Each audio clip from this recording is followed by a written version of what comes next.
Hello everyone and welcome to the first day here of the PUBG Mobile Wonder League mid-season showdown.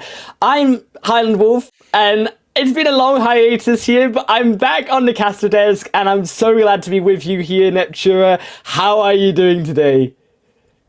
I'm doing absolutely fantastic, Wolf. Super excited to be back for PMWL Season 2 mid-season. Not quite Season 3 just yet, but we do have mid-season coming up. And I'm super excited. It's been so long since we've seen these girls in action.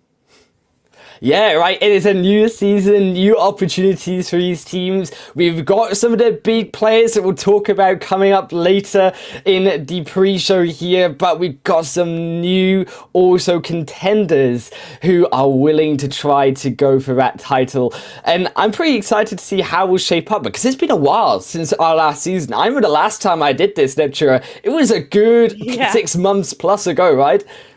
Oh, yeah.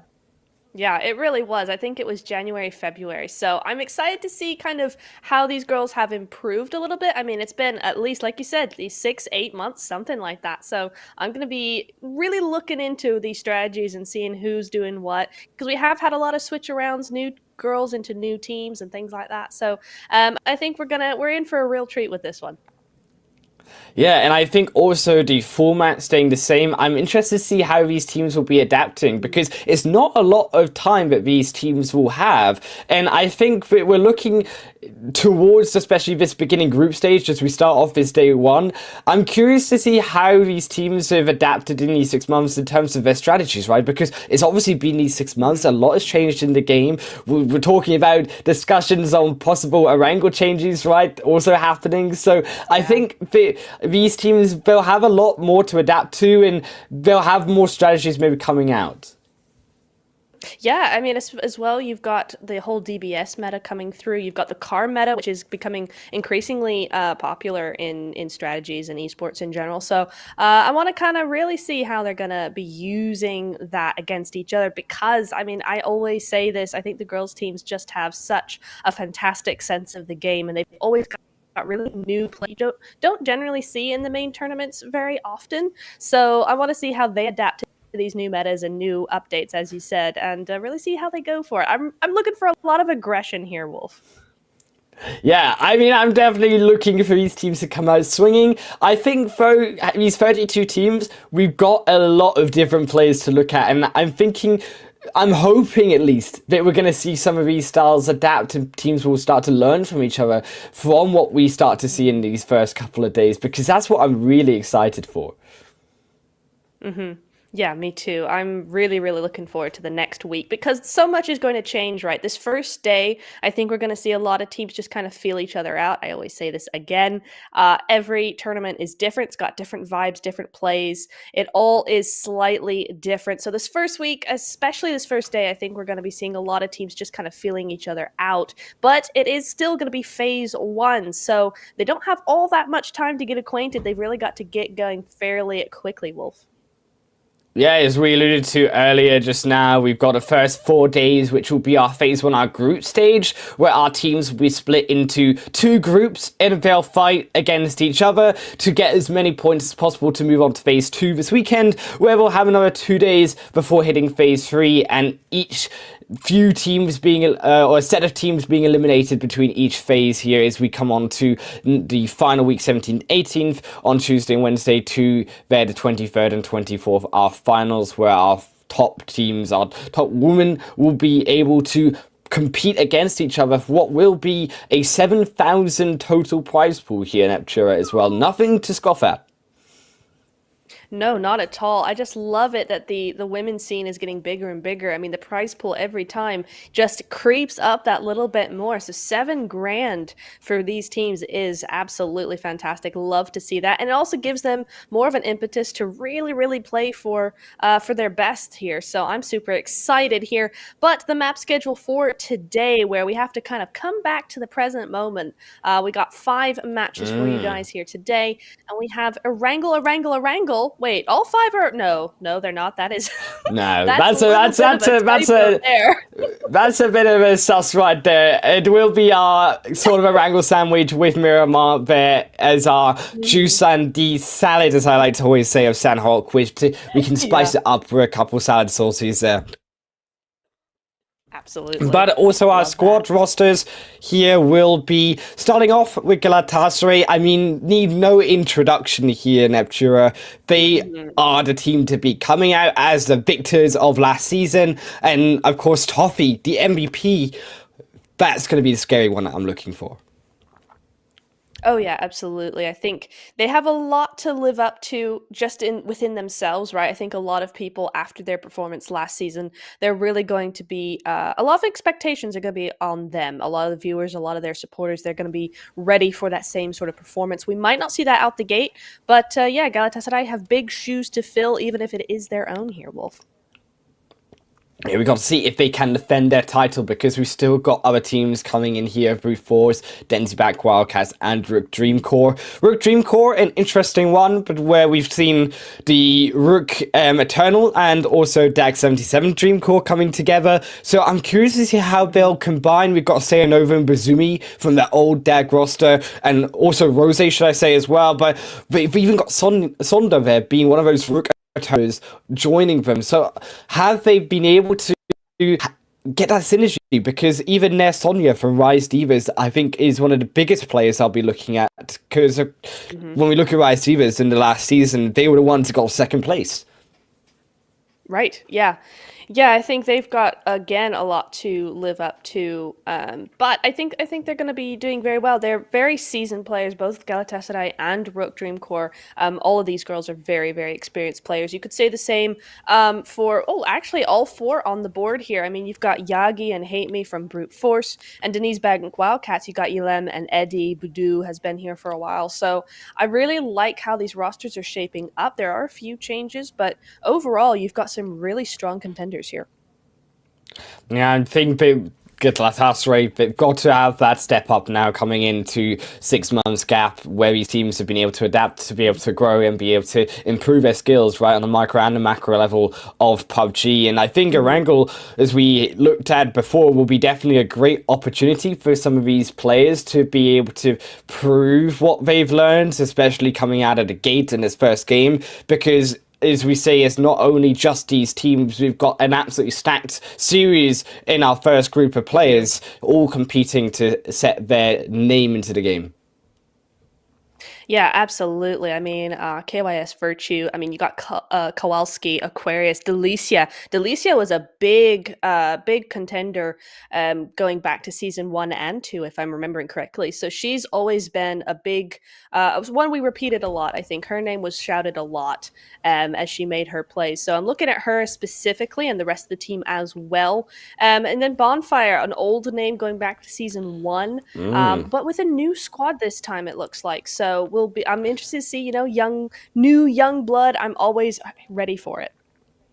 Yeah, Bonfire was a completely revamped squad here. In Slytherin, we still got a few other names here coming in, where we have Hmm. QSC and Nuzix also from that Rock Eternal Season 2 roster. So I'm curious to see how they'll also adapt with their new players as well, because I think it's Yeah. all about that synergy as well. And we want these teams coming into the first game. Yes, they might be a bit flashy, looking to show us what they've got, but they've got to be able to still control the important basics of the game and Hmm. show us if they can synergize well on this first day, because that really is going to set the tone to what we expect of these players. Oh, absolutely, absolutely. I think there is some benefit to the women's competitive scene being so small, in that a lot of these players know each other really well. They all play together on their off time, whether or not they're in a team together. So I think in terms of synergy, as you were kind of saying, I think uh, it is an advantage for a lot of these teams that they actually do know each other outside of a competitive team anyway. So they've already got a little bit of that synergy. Now it's just got to be put in a competitive zone. And also shout out to KMG Esports, because I've just seen that Diavla is in there. Diavla, my girl, I've been working with her lately. So super excited to see how she's going to perform in this new team.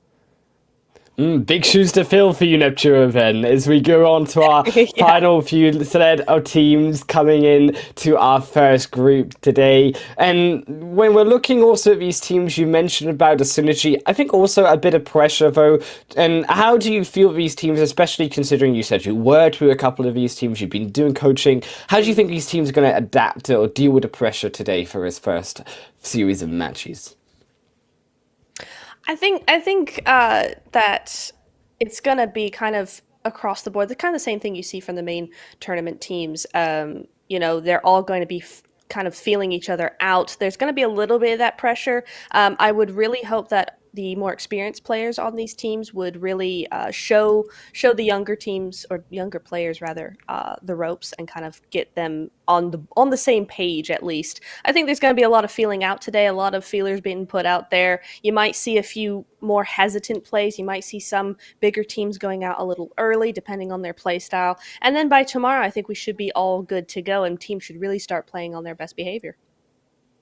And you know what I missed actually from watching PUBG Mobile is the vehicle plays. That is what I missed. I've started Yes. to look at the learning to drive deal now that I'm back in the UK, and I'm Mhm. wanting to see if they can show me how to drive properly, because this is what I need to understand. How is it? How do you go from putting your foot into the vehicle to actually getting success? That's what I'm looking for, because we've seen a lot in PUBG Mobile, driving gone great, but driving gone wrong as well. Yes, we really have, haven't we? Oh my goodness. I'm really hoping for a lot of that because I think the running theme last season was always at least one person knocked herself, which was always really funny to see.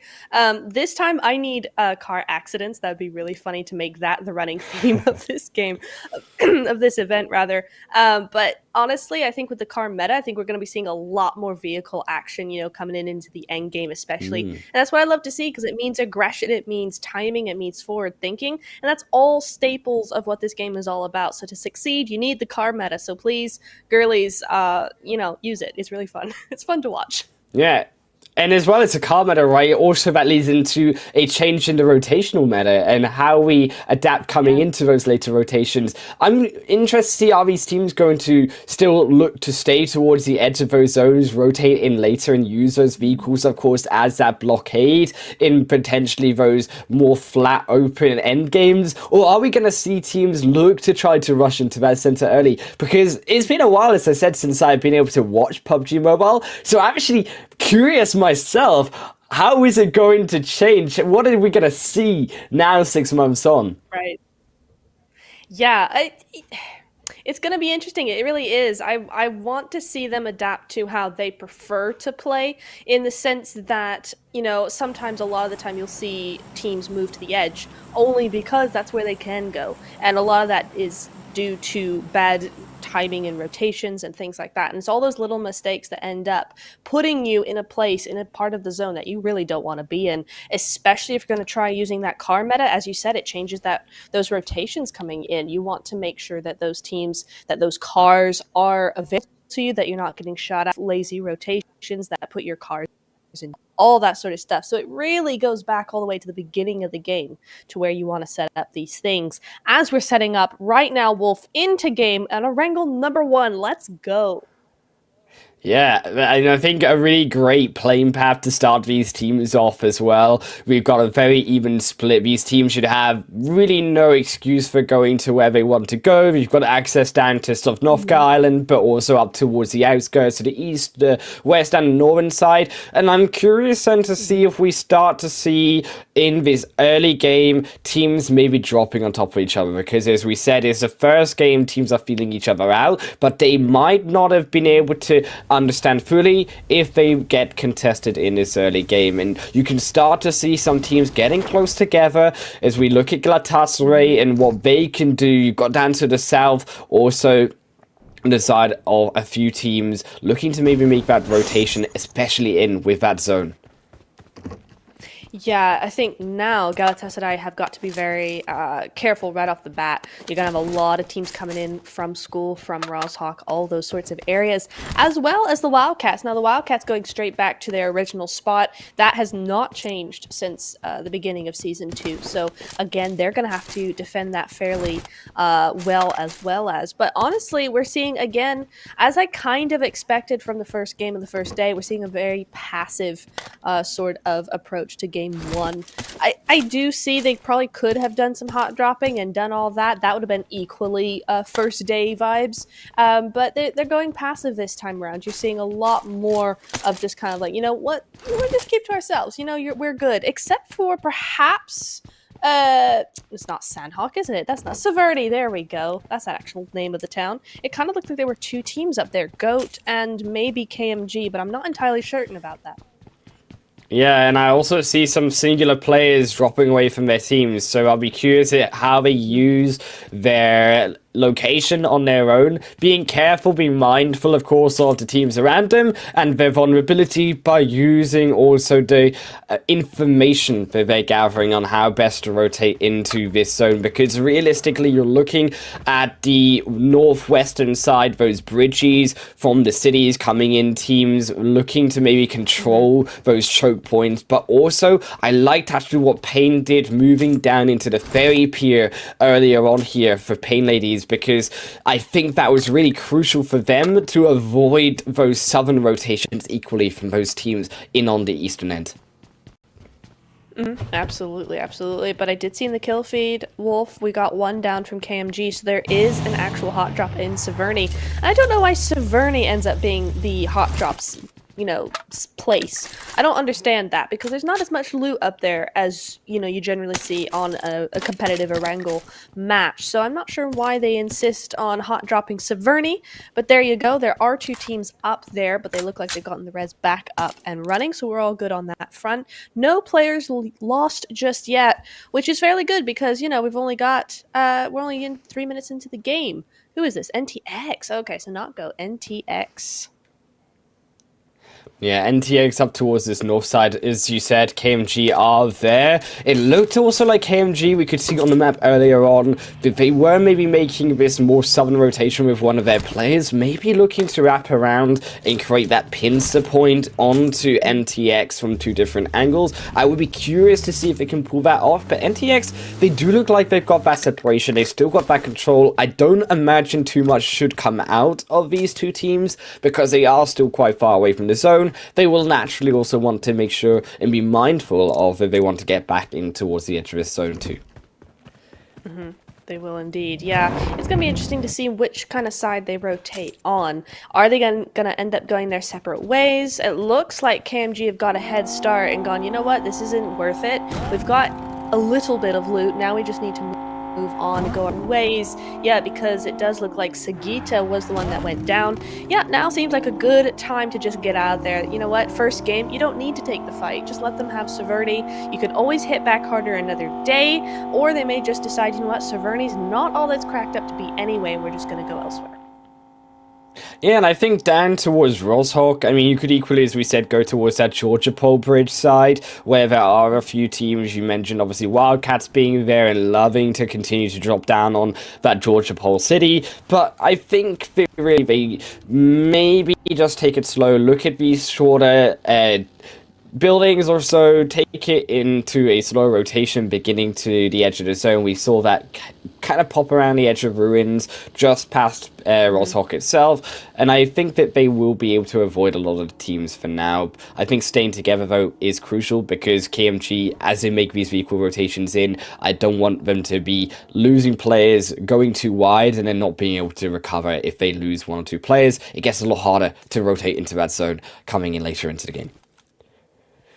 Yeah, it really does. It really does. It is something they're going to have to be careful with, especially with this zone in particular. You do have the Denise Bank Wildcats guarding the north. You have Galatasaray and probably everybody from Roshawk as well, moving forward and kind of protecting that side of zone. So you're either looking at a botation from these northern teams, or you're looking at a very, very long road trip all the way down to the south side where there are also teams. So for us, this is a great zone because it gives us lots of action. We got lots of stuff going on. For these teams, it's not so fun because, they have some choices to make. They've got some choices to make early and in a timely manner. So we'll just have to see how each team takes it. The Wildcats, for now, they're going to be taking it way up onto that mountainside, but it looks like somebody's right behind her, so I'll have to see how that plays out. But Brute Force, Ad Astra, Hate Me, and Yagi, both over here on the Pachinki Hills moving forward, and this is really prime spot for them, so nice timing for them to come up and move up here. If they can keep this position, they could be in for a few kills here. Yeah, I think this high ground, keeping the information would be crucial for Brute Force here. And as we look at actually KMG, also getting shot now by the Denzi Bank Wildcats, who are taking refuge on top of the hillside. KMG are going to avoid, though, the shots for now. They're going to all get around, but they will have to take the long route away from the side of the Gatka Hill and maybe look towards possibly the ruined side, maybe look towards Gatka Fields. It's going to be difficult for them because KMG, they are now, yes, inside of the zone. They're a bit more towards the center, but they don't really have a place to call their own yet. They are still in this unknown territory. They know that there's a team up north, but where are the rest of the teams around them still? Mm-hmm. Yeah, that is very true. I mean, at least the way that they've gone, that entire western side doesn't have, as far as I remember, at least last time we looked at the map, doesn't really have anybody over there. So they could go to the west coast and be quite happy for now. But that, of course, is the phrase of the day, isn't it? For now. That's not a substantial place to actually set up for the rest of the game. So it's really going to have to see how we go into that second and third circles to really determine who's going where. Because it is still very early. I mean, we've been yakking and talking about all these, rotations and all this sort of stuff, but it's still very, very early, and these teams have got a really great handle on their timing because, look, we're not even on Zone 2 yet. Zone 2 has not shifted up, and they're already on the way, and they're late compared to some of these teams, so we'll see how this goes, but NTX even might run into somebody. Now, that is interesting. From the team over in Georgia Pole, they're actually going through to Yasnaya and around. That is very interesting from them. I did not expect that, seeing as they were in Georgia Pole. They only had the Wildcats on that north side, but it looks like teams have already gone to the western side fairly quickly, so good call. And you do see a few of these other teams as well coming down from the north side. I think we'll probably see NTX also look towards that Gatka Hill side, look to try use that as a hill or some way to get high ground information on the rest of these teams closer into the zone as they are making that slightly later rotation, but they possibly still get caught out by the Wildcats on the other end of that mountain. They won't know that they're there until they rotate around the other end. As we do move back to Brute Force Ad Astra, keeping an eye on this hillside themselves, and you've also got here in Brute Force Yagi and XQ together coming from Slime Machine Girls. Now, Slime Machine Girls in Season 2, Nepture, they got 4th place, so I'm looking really at Yagi and XQ as these two players, these two veterans, right, alongside, as we mentioned, the new players coming into this season, how they're going to be able to take charge and be able to also help these new players in amongst the new season here that we have. Yeah, me too, except, wait, hang on, Galatasaray, Bonfire not having a good start to the game, 2 already eliminated. I think that's Galatasaray moving in. Yeah, I figured they would. That's 2 knocks. They're not going to let go of that. I think Bonfire's days are numbered. Oh, yeah. It is Tofita with that spray into Bonfire. I mean, and this, you just see, don't you, Galatasaray, the veterans that they are, the winners of, the first part of the season. Such a good team. I mean, that was an instant push. Bonfire had 0 chance there. So, GG's Bonfire, better luck next time. But dang, Galatasaray not disappointing in any way, shape, or form there. Yeah, Galatasaray showing us why they were the champions, why Toffee was the MVP in Season 2. Brute Force still holding edge of this hillside and of the zone. And also, as we get to talk about a few of these more teams coming in, Go Valkyries, another one of these teams playing in today. And we were mentioning it before, there are a few teams who didn't get the greatest finishes in terms of their previous teams, but have joined up together now with maybe one or two of the top players of last season. And we've got O'Daddy there, alongside also Tyre from Armed Family Girls, and they too having new players on their team. I'm actually curious about how some of these players from Rise Divas in the previous season look to try to take their new teams up towards each other, as Virtue Kowalski will find one of their team knocked down by the looks of it from a couple of these other teams in the outside here. Question mark, one of them looking to also come in to the edge of this zone. Yeah, this is interesting. By the way, I love the name question mark. That's such a great name. But this bit of zone getting very busy all of a sudden. There's got at least 3 teams in this one area, and I think because zone has continued to move down to the south, that these teams are kind of getting bunched up here. I would really like KYS to keep this this hill here. Virtue got a really good spot, but Aquarius does go down, so now they're down to 3. It might be time to back off just a little bit. I just hate when that happens, because that is such a great hill to defend from, and now unless they're going to move right out of the way, which it looks like they're doing, they're really just giving that high ground to another team. So I'm curious to see how this one turns out for them. I would have liked them to keep that hill, but we'll see how it goes. Yeah, Aquarius, that new player for their team as well. The rest of them all have come through from season 2. And I think Virtue, they should still have that synergy to keep themselves together. They've got that mountainside as well, down towards the south. And I think they should be realistically okay. They shouldn't get into too much trouble. It's going to be difficult for a team to obviously charge them on that slight hillside that they got on the buildings that they got. They should be able to defend this and defend themselves for now, but it will set them back on their rotation moving in later to the game. Digital Athletics here as well on the quarry side, keeping an eye on the Wildcats as they rotate past them. Indeed. Yeah, Quarry not being super busy at the minute. Digital Athletics do have a fairly open spot. Oh, but that zone, yeah, definitely putting these teams very close to each other. Still no one going over to that island side, though. Everyone's deciding it is going to be the mainland. Honestly, I'm not so sure. I think it could end Ferry Pier. I think it might even go a little bit more towards the bridge. But we'll just have to see. A couple of teams still outside of zone, though, KMG being one of them. They had a very early rotation, got caught early, but managed to escape. And looks like they're going to be going from the frying pan and into the fire just a little bit here with these new teams coming in.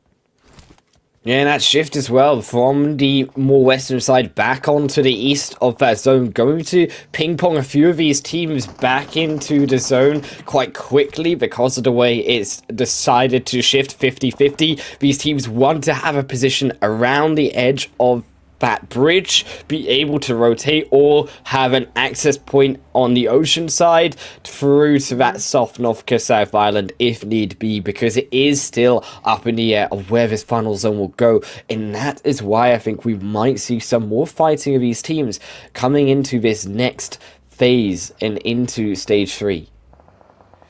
Yeah, I think this is where it's going to start really, really heating up. We're already getting a few knocks. Virtue have lost Aquarius, of course. But BF, wait, BF? What's BF? I'm just on air confusion right here. BFX and BF, what's the difference? I'm sure we'll get that later. Oh, Brute Force. Yes, of course, I knew that. Brute Force at Astra have one down already. So we're starting to see these teams start to dwindle just a little bit. There is some fighting going on. And the Wildcats, oof. You know what, Wolf? I gotta say it. Too many times I see teams on low ground just because it's a compound. I really don't care that there's a compound there. Look where that compound has gotten you. A lot of smokes and a lot of bad angles. So I really wish teams wouldn't do this. But you know what? There they are. And we'll see how they get themselves out of it.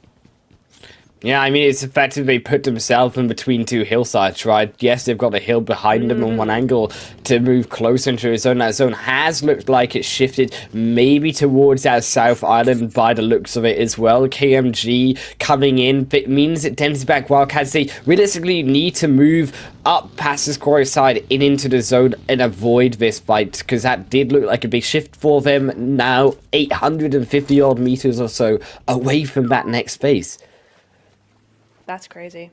That is crazy. I just want to know how the Wildcats actually all got into vehicles. Was no one shooting on them when they got into those vehicles? Because now it seems like they're out and everything's fine and dandy, which I do not understand one bit. But there you go. It's fine. Oh, oh, that's not good. That's not good at all. That is a zone where the Highland Wolf has come back, and the game has decided to take my evil sort of ethos that I've had bought 6 months ago back into the PUBG MWL. So I'm very sorry, ladies, but I had to do it to you in the first game. We're having a 50% water zone on our angle.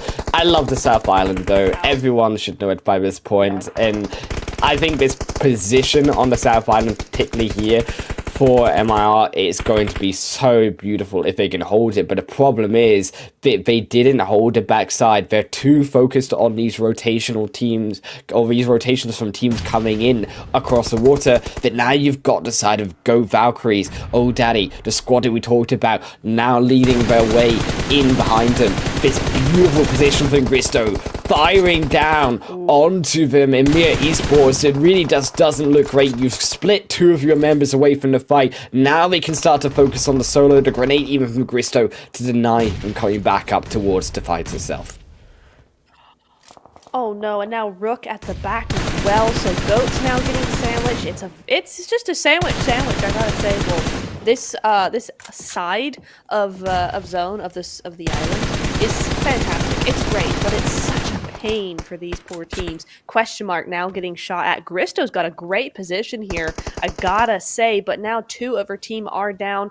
MT still got full squad down there. Don't know how they managed that one. And Rook up top, who in fact have an angle. So Satan Nova, she's really, really good with her aim. So Gristo's got to be super, super careful with this one. Yeah, Ty and Gristo, crucial position here for their team. Unfortunately, they looked maybe for Old Daddy to come to the revive for their initial not member. They step out now. They also get caught. And Rook could take advantage of this. They know where Gristo is. But if Ty and Gristo can stay together, they have a high point advantage. They have a strong position still in this zone. They do indeed. I really love Galatasaray's position here, actually. It's not going to hold out forever. They are going to have to make a move eventually, but that little bit of zone that they do have, and the sea that they have guard over, I guess, really puts these other teams in a position of inferiority compared to Galatasaray here. It's a really, really good spot for them. I think they are looking to move just a tad early, in my opinion. I would like to see them, be there just a little bit longer, have a few more shots there. But, that zone is pressuring them just a little bit. It's probably going to get a little bit faster now. So they're going to have to make the choice they do, especially when that zone goes all the way over to the bridge. Not gonna say I told you so. Yeah, and also Rook here have helped Mir Esports get back into this game. It looked like they were out, but now you've got Gristo. Tyre has to come up to the rescue, and that's brought the opportunity here for Mir Esports to climb this mountain. They put a smoke behind them on also Rook to block, but it looks really desperation point here for Go Valkyries. One nade, they know where they are. Could be pretty obvious. You see that one almost hit Tyre, but there goes one dropping the health bar. They step up. Tyre's gonna maybe look to try and get out, but not out of the way in time. Mir come back up, eliminate Go Valkyries, and now they're the ones in control of the edge of his zone. You could say, Wolf, that they're kings of the castle after Go. I mean, if anybody who has goats, they know that goats do play King of the Castle a lot. They are the goats. That goat got yeeted. Yes, they did indeed. Mir, great play to come up a cliff as well. Really difficult to come up that cliffside. I mean, the one advantage is you don't have to watch your back because no one can actually get you from the seaside. So really, really nice play from them. Unfortunately, not quite in zone, so they're going to have to take an inferior position here, just a little bit, but that's okay. You know what? They've done. Where are they now? Mirror, how many eliminations? 3. Pretty good results so far.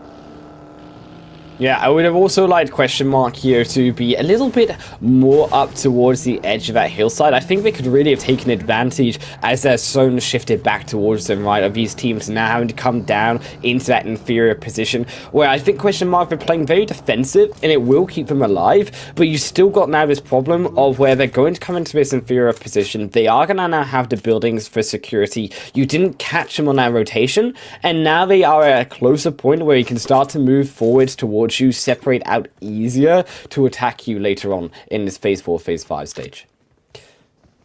I absolutely agree, and I will add to that question mark run the risk of actually going forward in future games and just going back to playing the same sort of way.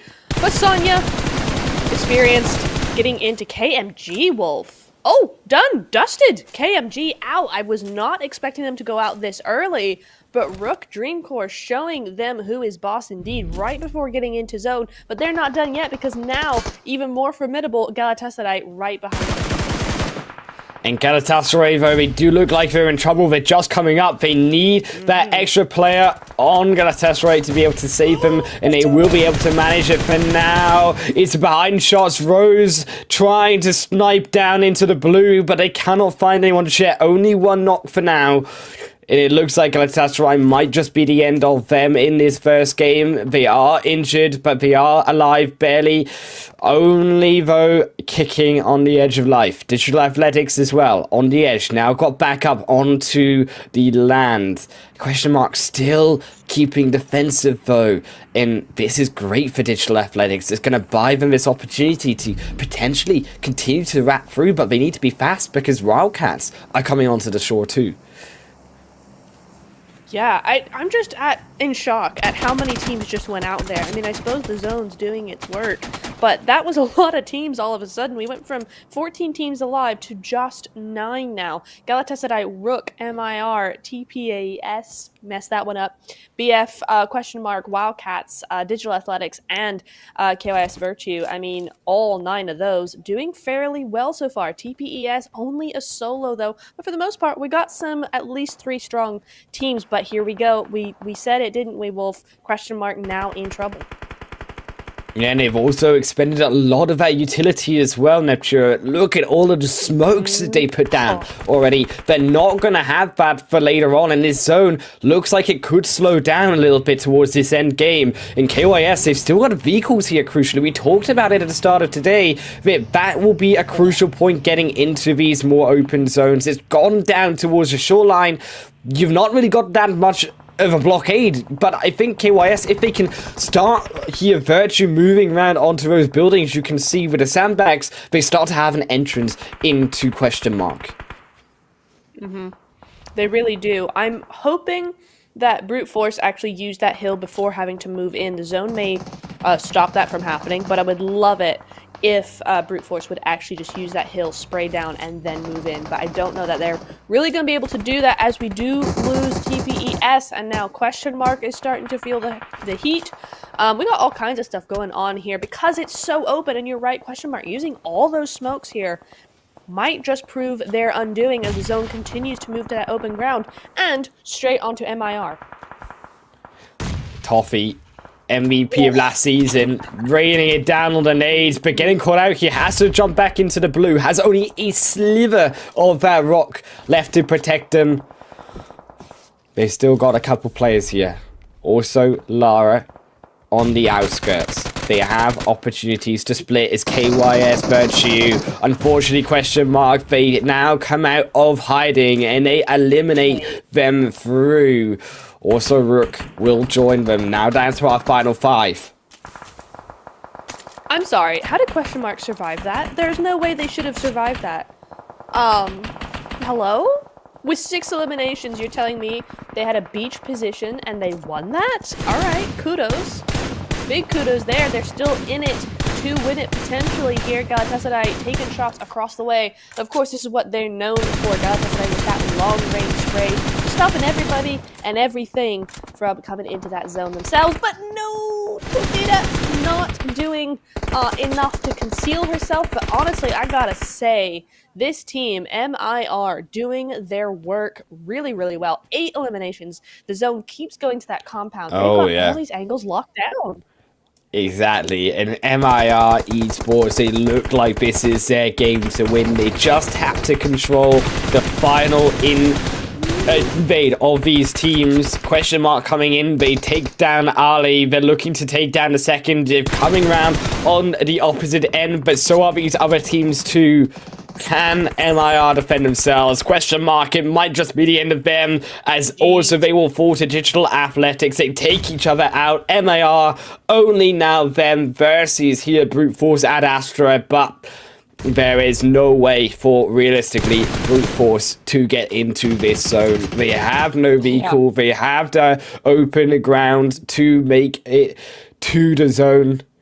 In MIR, all they got to do here is just wait, hold 1 more minute in the zone will do the work for them to get this victory. I mean, the only way that they could possibly do this is Brute Force still have that. They'd have to get 2 knocks and just make an immediate push. Even then, it's going to be dicey if they actually end up winning this or not. MIR going to be feeling very, very comfortable indeed. And it looks like maybe even MIR looking to actually push up a little bit. They've got those smokes coming out. You saw them maneuvering their vehicles just a little bit. I wouldn't be surprised if MIR just went, you know what, there's 2 up there. Let's just finish this. Ooh, Yeah, and that especially will now. be it, I think. Yeah, Dino will Yeah, fall, there we and now go. MIR, they're gonna rush it here for the final elimination point. MIR should be our champions here for the first chicken dinner of the tournament. They're trying their best here, Brute Force, but it's not enough. They're from all angles, and MIR Esports will claim the first chicken winner dinner here for our season 3. And Neptura, I think it was a strong. Oh, should I say? Sorry, mid-season. But Neptura, I should say that it was a pretty strong showing from MIR. I like the way that they tried to control moving into the zone. They did make a bit of a mistake against, I would argue, here, Payne, who had, or should I say, Go Valkyries actually, who had an opportunity to take them out, but Rook helping them to get back up into this game, and they used that opportunity well to the victory. Yeah, they did a phenomenal job there. I mean, there should have been no way they would have gotten up off that ridge side, off that cliff, but they managed to get back up. And yeah, you are right. They were helped by Rook there, just pinning Goat down a little bit. But still, they had to keep themselves there, keep Rook for taking them out, and they just maneuvered that really, really well. You saw that timing. It all comes down to timing. It's my favorite aspect of the game in many ways. Just getting that timing down just wins you so, so much. So big GG's coming in from them.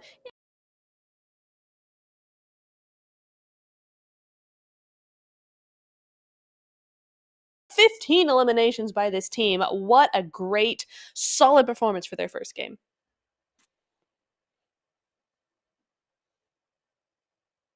Come out to this tournament with Neptune. It's going to be a massive confidence booster more than anything for MIR Esports here in this next season, because this is what you want. You want to feel confident.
Have fair, because I think we had a lot of teams there with a full Um, a full squad. No, not a full squad. A lot of kills or a lot of eliminations rather coming into that game. So I think a lot of points from a lot of teams there.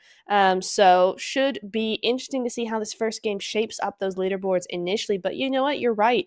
This is going to be a great confidence boost for MIR coming into the first day, first game. They're set up probably almost for the rest of the day now, right? So they can have a couple more good games, but they don't have to have it on this big of a scale. They are good for today.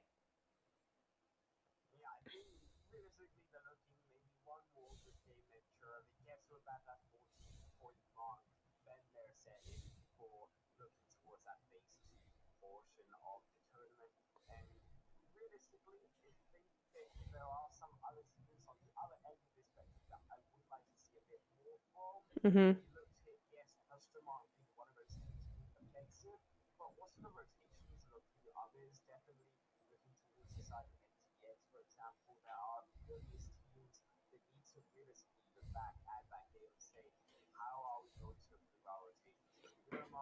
Mm-hmm.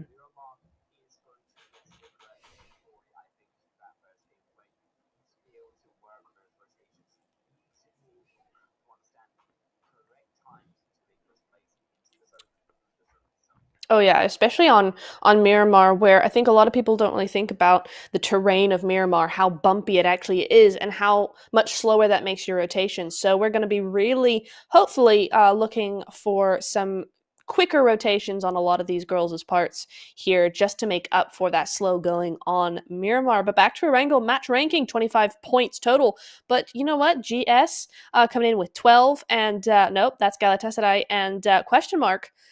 This is all messed up. The logos and everything are not the same, so I don't know which ones to actually go for here. But you know what? Second place team had 12 points. We'll get it sorted.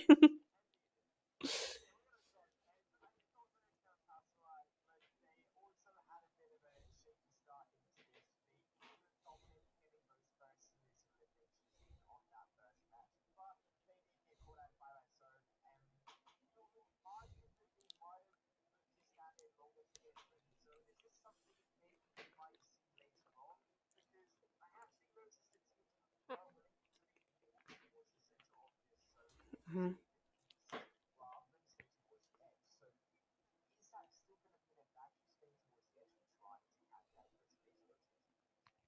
I think yes, Miramar, where you do tend to have later rotations. You see a lot of teams make their rotations through the blue. So I think for Miramar and even Sandhawk, I think you're going to be seeing a lot more of an edge play. I think it's become a lot more popular to have a center position for Erangel specifically, just because of the terrain and everything. You really want to get center zone, the way the zone actually behaves most of the time, all that sort of stuff. And so I think for Miramar rather, yeah, absolutely. I think we will be able to see some more edge play, which should make things a little bit more interesting from the get go. Indeed, as we look at also the top five of eliminations here from our first game, no surprise that MIR are taking a bunch of those spots in the top five. But Toffee as well, we mentioned it there, the MVP from last season there with a question mark. Question mark somehow still surviving in that game for those extra points. They turned it on, still not a game where it counted. Mm-hmm. Yeah, absolutely. Looking very, very nice. What is interesting coming in, at least for this first game from season two, is the drastic difference between these teams' kind of bars here. We generally see a lot more evenness across the board, where we're not seeing that for this one, and probably that is just because of the type of zone that it was. I mean, a lot of teams just got out stuck swimming, couldn't do much about it, couldn't really defend themselves, so no damage, no eliminations, and that's normal. So I think we'll see that change as we get further into the evening. But yeah, it is an interesting way to look at these damage elimination kind of what's the word, comparisons, I suppose, in this bar form, because you see kind of what everybody is doing. You do see a lot more damage from Goat, Wildcats, and KMG than eliminations, which is a little unfortunate, but that is just how the cookie crumbles sometimes. Sometimes you try your best, but the others just snipe those elimination points away, as we saw. I think a little bit of a subdued game from the majority of those players. Definitely, as we said, it was about getting those rotations into the zone. Some of it more unfortunate than others, getting to those side of the sort of North Korea military base island. I think we're now going into game number 2. We really have to look at, can these teams keep up a consistent position from that first game? Can they show us that they are more than just a one-game wonder? And can they get more points here on a different map? Yeah, that's definitely going to be the question here. I think, speaking of question mark, I'm interested to see how they do. I thought they were a goner for sure, but you know what? They came back fighting and ended up getting a couple more placement points on the board for them. So I'm interested to see how they use this Miramar, as well, of course, as MIR. Let's see how they can play this. Galatasaray, generally very consistent, so there's no real doubt there. But a lot of these teams are going to be looking for a better game, or even just extra consistency. So we'll see how this goes. And I think also some of the teams here looking to take up to their Miramar game a few more points for themselves. I think there are a lot of opportunities for a lot of these teams now to prove themselves that they can come back. That was a tough first game. It was a tough entrance for them all to get into the tournament. Miramar, I'm hoping it will be a bit more easygoing, but still, as we said, it's no joke when it comes to those rotations. I think I'm also wanting to see a bit more maybe fighting going on earlier on. We didn't get to see that action that I was looking for starting out in the game, even though we had a couple hot drops. Yeah, that was interesting. I think generally the women's league much quicker into the fighting and all the action and stuff. We generally see that a little bit quicker. The games aren't as quiet early on. But yeah, I think again today they're just feeling everything out, kind of getting to know the vibes, and starting from either the end of tonight or going into day 2, we should be seeing a lot more of that action early on, Wolf. We'll have to see that action happen after a break here, where we'll be back for game 2. Miramar, don't go anywhere.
Welcome back, everyone, here to the PUBG Mobile Wonder League mid-season showdown. My name is Haaland Wolf, joined by Neptura here, where we had a action-packed game 1 on Erangel, a diabolical zone shift going down to Sovnovka military base.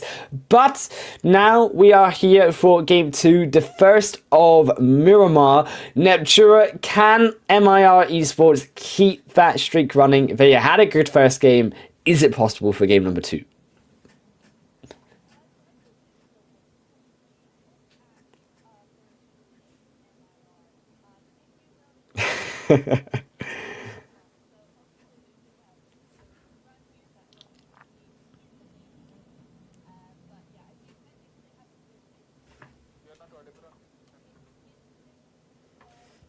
That whole thing that I had was muted. Oh, okay. Rip. All right. So basically, viewers, I'm sorry if you couldn't lip read. Basically, all I said was I'm sure MIR will have a great time in Miramar because it's MIR is the first 3 letters of the name of Miramar, so they should be good to go on that front. On the other front, though, I will say Galatasaray should be doing quite well here. Wildcats do very well in Miramar as well, but Galatasaray are really good at their long range, which of course Miramar is known for. So I'm looking at those teams in particular to be doing very well here this time around. Yeah, Galatasaray, I think, went out a bit earlier than what they wanted to in terms of what they were expecting to show us in this first game so far. I'm hoping that we get to see the Galatasaray that we saw in last season. I'm hoping that we get to see also the side of Toffee show us a bit more, because we got a glimpse of what Toffee could show us in those few early skirmishes where they tried to defend themselves inside the blue, but as we said, that zone was a wake-up call for these ladies in this first game, and I'm hoping they're all as wake as me for game number 2 now. We have some interesting drops. I'm actually very curious about this Southern Prison Island drop coming through from a couple of these teams. Yeah, this is interesting. I'm looking particularly down to the south side there. 4 teams down there. No one in Los Leones yet, and then everybody up to the north side. So that is a very interesting turn of events there. We'll have to see if the zone corroborates that. Me personally, because I'm just evil, I would love it to go down to prison. The zone needs to go south. That would be so much fun, and it's the complete opposite. So honestly, that's the best for all concerned, really. That's the best for most of these teams here. Now, just to get an Oasis zone, that would be nice. Oh, me and Professor Tarzan, I think for the last 2 years plus, Neptura have been waiting for an Oasis zone. If we get one, I'm going straight into Professor Tarzan's DMs and memeing so hard about him that I finally got an Oasis zone. He knows my struggle waiting for it. I've had the island zones off to the east. I've had the prison zones that we've had towards the south. I'm just waiting for the northern Oasis zone finally to show up. And what we do have, and I'm curious if we will get it, is that Death Valley still in the northern side. So there is still a big sort of divide between that northern end of the first phase and the southern end. I think we're looking at maybe a couple of these teams packing towards the southern border of that first zone to see where it will go. I don't imagine we'll see too many teams early on commit towards the north, because if you have to come back through that Death Valley, you struggle at being, of course, caught. Alternatively, then you have to make those longer rotations around the mountain sides, which are also just as equally dangerous in their own right. Yeah, they are. I think, a lot of the teams, they're not going to go super north yet. I think they're going to be doing what Mir are doing here, just kind of moving, spreading out a little bit, going compound to compound, somewhere in the mid to center zone at the moment. Rook just slightly out of zone. This duo here, South Picado is outside, North Picado is inside, so they got a pretty good spot here. And what I'm really happy to see is there's no hot drop in Picado, because that's just death. That's death before you even start, especially in those stupid red buildings. I hate them. And I'm glad that other teams seem to hate them as well, because we don't have that here. That's really nice. What is interesting, though, I don't know if the graph is a little misleading here, but a lot of these teams have players with low health already. Yeah, true. That is something interesting. So maybe teams either fighting or they're struggling with the vehicles, like we talked about, and you're just missing the Yeah. montage and the vehicles, Neptune. They're just not showing it yet, but we'll get to Yeah. it later, sometime in the tournament. I promise. We will have our vehicle I promise. montage. Yes. A Let's few of go. these other We teams, better. Wild, we better indeed. I'm hoping for it. I'm demanding we get a vehicle montage Yeah. by the end of this season. Is Wild Yeah. Pixie, Pain, two of these teams that we didn't get to see a lot of in this first match. I think Wild Pixie went out very early in that first match on the Wrangle. They look a bit split here on the 2-2. They do have, as we saw, Pain on the other end of this city side. But I think Wild Pixie are aware of this, and Nirvana crucial here to this information against Pain Ladies, who are just continuing their drop, none the wiser, I think, to the other. Ooh, another kind of little bit of a question mark, might I say, over on San Martin is Goat and question mark both here. Oh, Daddy, just chilling, just having a little scope out on this cliffside. And it will be interesting to see how that ends up going because question mark look to be a duo. Don't know where the other two are. We can't see them on the minimap either. Oh, a little bit farther on it looks like on the other side. So I doubt there's anything going to be happening here though, Wolf. Goat don't really want the fight just yet. It's awfully early. They're both in zone. They both have a good position. And it's going to end up just being a bit of a stand of those good positions. No one's really going to be able to push either side. So I think they're just going to hold on a little bit longer. Yeah, I don't imagine here anything will come through from Go Valkyries. I really hope they don't actually fire and give their position away. Yeah. Don't believe question mark are aware of the situation. They're still bringing their vehicles in towards here Go Valkyries, but they will have the crucial information on the location or question mark splitting now on this 2v2. There is maybe an opportunity where they open fire. I was hoping they would maybe hold the fire, wrap round onto the two already in the city. But now that they're giving their position away, you can see Gristo, yes, they take a couple shots, but really what for? You've given your advantage away now. In question mark, they'll be able to work around the possibility of being invaded. Yeah, and I think they know that. Go are on their way out, which is interesting because I'm not sure why teams dislike that cliff so much. You rarely see them hold down the fort there. Oh, that was nearly one for the car montage. Unfortunately, Gristo just keeping it in check there. But they've just decided, I guess, to go further in zone, which is fine. I just don't understand the aversion to that cliffside. It's got a really, really good outlook over San Martin. So yeah, it is unfortunate they decided to have a little shot there, but if they were going to go anyway, I guess they were like, well, we might as well try and get a knock while we can, ruin someone's day while we still can, and then get on out of there. So have to see how that goes for them as we move on to Slytherin, another team we didn't see too much of in the last game just because they were probably swimming. I mean, I think Wild Pixies were in the same boat, or not, in the same water at least, doing their thing and not being able to do much about it. So be interesting to see how they turn out. And TPES, I mean, we only saw them go down to a solo, and then that solo went out off screen. So looking forward to seeing what they can do, especially with Lisa on board. Lisa, of course, from Far Voice Gaming. There we go. So shout out to her, hoping she can do some epic stuff on screen this time. Oh, Wolf! We have one for the montage. Let's go!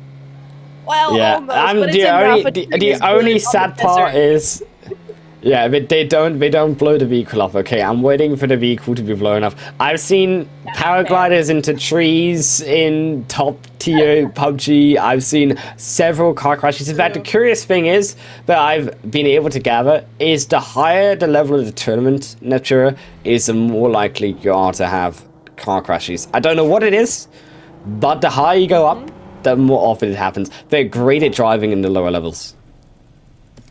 They are, right? It just seems to get worse the more they go up. It's crazy. Yeah. I remember the when the gliders first started coming in, even at pro level, no one knew how to fly them. It was so funny watching them try and ultimately fail every single time. So we'll see how that goes. Generally, the cars are okay for these girls, but you know what? We're ready for that montage. We usually get one. So let's go for Bonfire Female now. Oh, first blood. Hang on. Sorry, Bonfire Female. We gotta move elsewhere. Aquarius. making up for her being the first one to go out last game. She's at it with a first blood of the Miramar. There we go. Get that word out there. And Galatasaray, of course, got those cliffs, got that long range. Let's see what they can do. And down on the eliminations to Question Mark. So Question Mark losing a couple players here on that rotation coming out of the San Martin side. And really looking here at Galatasaray here also, I think that's a really great position that we've got on this hillside. I hope that they'll call it. I know it looks like a vehicle which we missed on the montage. I'm a bit sad. I'm disappointed. But that is... Oh, well, we got the other one across. We got the other one across. Oh my goodness, that is really Nothing funny happens. though. Nice. Okay. Just giggling about that. Sorry everybody, we're just on a car rant over here. But Question Mark having moved out of San Martin, and they meet up with Goat again. But unfortunately this time for Goat, they're on the lower end here. Question Mark have a little bit of high ground against them. But somehow we've missed it. Question Mark are down to a duo already. Didn't see that one coming, so they're going to have to use that high ground to their advantage if they want to stay in here. Yeah, that was Aquarius taking those eliminations against Question Mark. So down to the two players, you can see actually here Wild Pixie on the opposite end of Le Corporea and Question Mark. I do believe it could be here, if I am not mistaken. So Wild Pixie, the potential to look for a fight. I don't think they will. They have, though, this position of the square formation and the road between them that should separate them from this fight. Will actually be TPES here is Lisa. You talked about her. Can she come in versus Giss? They know they're there. They know it's something, but Lisa goes a bit too far. And Nirvana, that extra square formation you said, the different angles they have. Lisa goes in too far too quickly. Now Soulgirl's going in, but where's the rest of the team support? Chloe needs to, alongside Samira, find some covering fire to allow Soulgirl to get into this building. Yeah, I'm not sure what their deal is here. She has managed to get one down and another on the healing, but the rest of her team, TPES, just aren't moving in. They're trying this one by one, which is never really a good thing to happen at all, and I think she does realize that she's going to get out of there, which is unfortunate because, of course, I have to give Wild Pixies actually really a lot of credit for their angles here. Nirvana doing God's work, honestly, getting those angles there, covering her team, and TPES, not sure what's going on with them. They have made that retreat there, but they're very low, and I think Wild Pixies just taught them a lesson in how not to push a compound. Yeah, it was a bit scuffed, right? You saw the initial one go in, but there wasn't the support there. They had Nirvana on that other angle, and I just don't think TPS were watching that building that Nirvana was in, despite the fact that that was the building that would be the problem for TPS going on that type of angle for the push. Unfortunate there. They did look to try get those mollies, but it didn't work out. That zone no will shift a little bit up towards the Oasis, but it will be in amongst that main central belt of teams coming in from San Martin, also from La Corporea. Looking at those two choke points, I think is where we might see these teams begin to clash on that hillside towards the western end of water treatment too. This will be interesting. I do love water treatment, the mountains around that. Such a dynamic place to play. So I'd be very interested to see if it would go up that way. TPES minus Lisa. Unfortunately, her first screen time is getting absolutely yeeted by Wild Pixies, which is unfortunate. But we have the rest of the team here. Still three, still able to be done here as they have, honestly, La Corbiera to themselves, it looks like. They should be good to go for the time being, especially with how big Miramar is. Unless you're really close together and clashing, you're generally pretty okay. As long as you're on your own, you're going to be on your own for a while. So I see them surviving a little bit longer. Yeah, I do like that TPS are moving towards a high ground. I think they should have looked to keep this high ground, because the problem is when you come out of these cities, you have that little deeper part of where the city is in on the terrain, where the higher elevation is of these teams looking down upon you. You have it in Picado is a big example, right, of teams running out of Picado later on. They get caught by the hills of teams surrounding them as the zone shifts in, and this is something I'm going to be looking out for. And TPES suffering here is they're continuing to move very aggressive rotation deep into this zone, but Samina very far ahead now between two players. They've already lost back on a third, fourth team here of Go and Question Mark, finally settling for what they can find, but they've alerted every single squad around them to their location. And I think for TPES, a bit of a poor uncoordinated rotation in, where they didn't allow the time for the information to get there, and then they got caught out.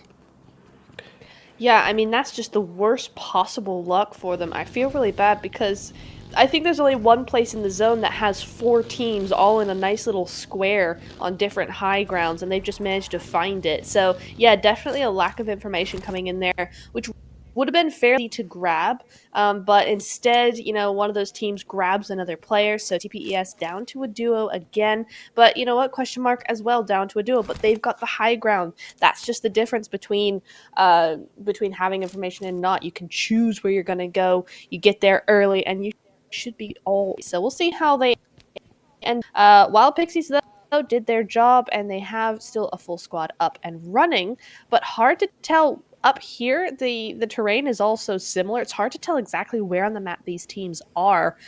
So we're just going to have to play it by ear until we see that zone again. I believe it might just be towards the eastern end of Crater Fields. We could be towards there by the looks of the edge of that mountainside. So could look towards maybe, as you said, hills around water treatment, and the opposite teams controlling that more southern portion of the zone. Slytherin also making their rotation. Have caught, though, a few of a flying car, as they will fall down, and that's the vehicle montage we were looking for, and unfortunately, their falls decided brute force. Unfortunate as they will lose their last rotator in, but Yagi will suffer. The information given away there, they'll try to defend it, but there is no defending Yagi.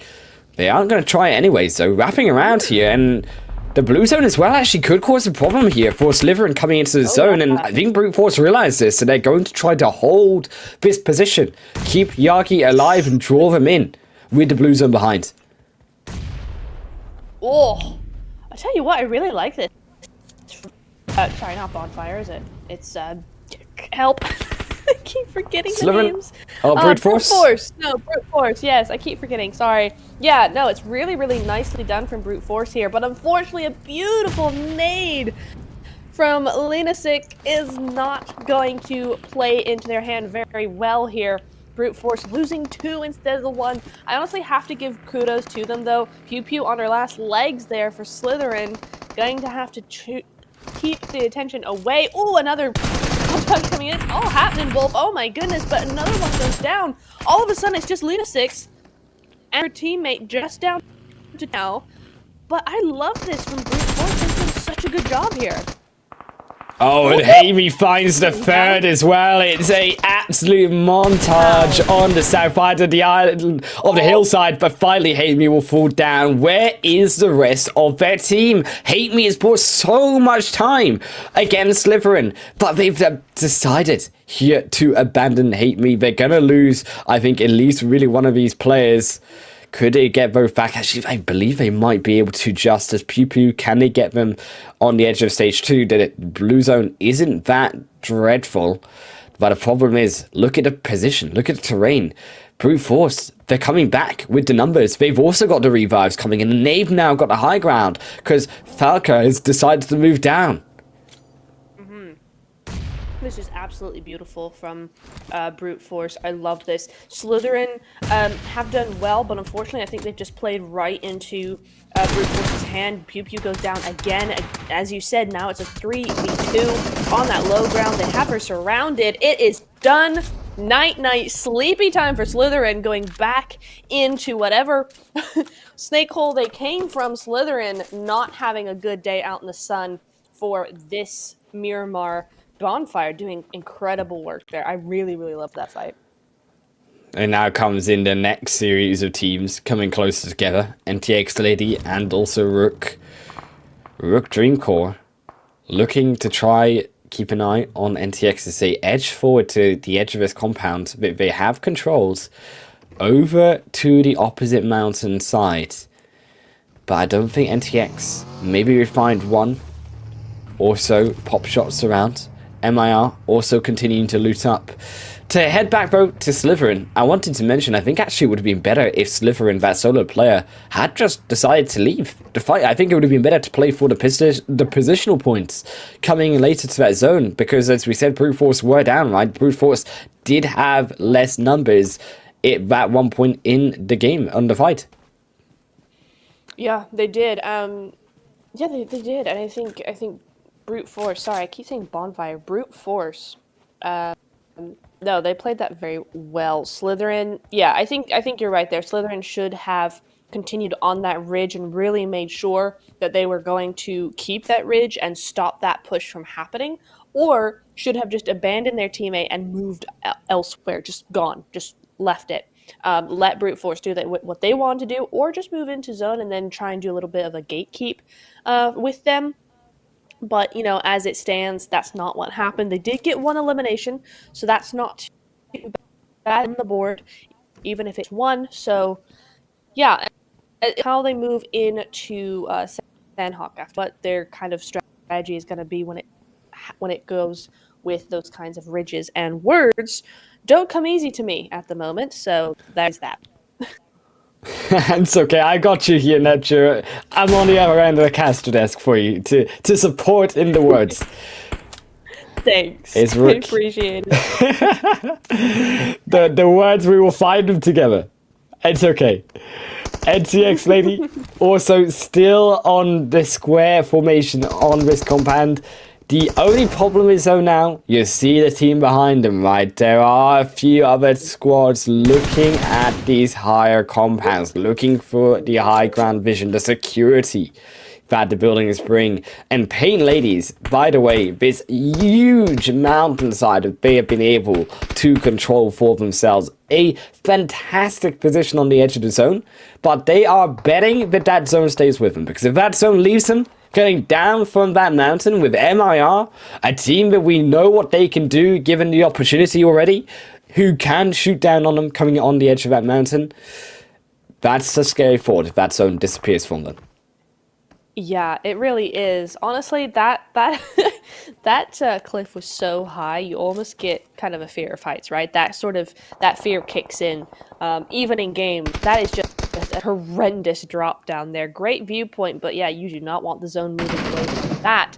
Like it has moved away from all these teams. Rook, we've not seen much of them. We did see them make a big rotation all the way around on the eastern side. There they are, and they have to rotate again, as do the Wild Pixies, as do Galatasaray. Unfortunately, Wild Pixies not have best of times when it comes to that position, because Galatasaray are now going to try and gatekeep them because they know they're there, and Galatasaray aren't one to let go once they've bitten. So I think we're going to have to wait this one out, and I don't know how much Wild Pixies can actually do that if they've got not enough meds or whatever.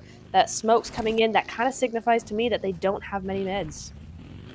Yeah, I think Wild Pixies, they were slow here on the rotation. I would have expected them to actually have more equipment to do something with the position here, but you can see, yeah, they had a slower rotation, and now this goes down to this water treatment south end. A beautiful zone. You asked for the Hills water treatment to be in play, and looking at the position right now, Goat and Wildcats have a time and an opportunity here in this game to come out with some big points of eliminations. They really do.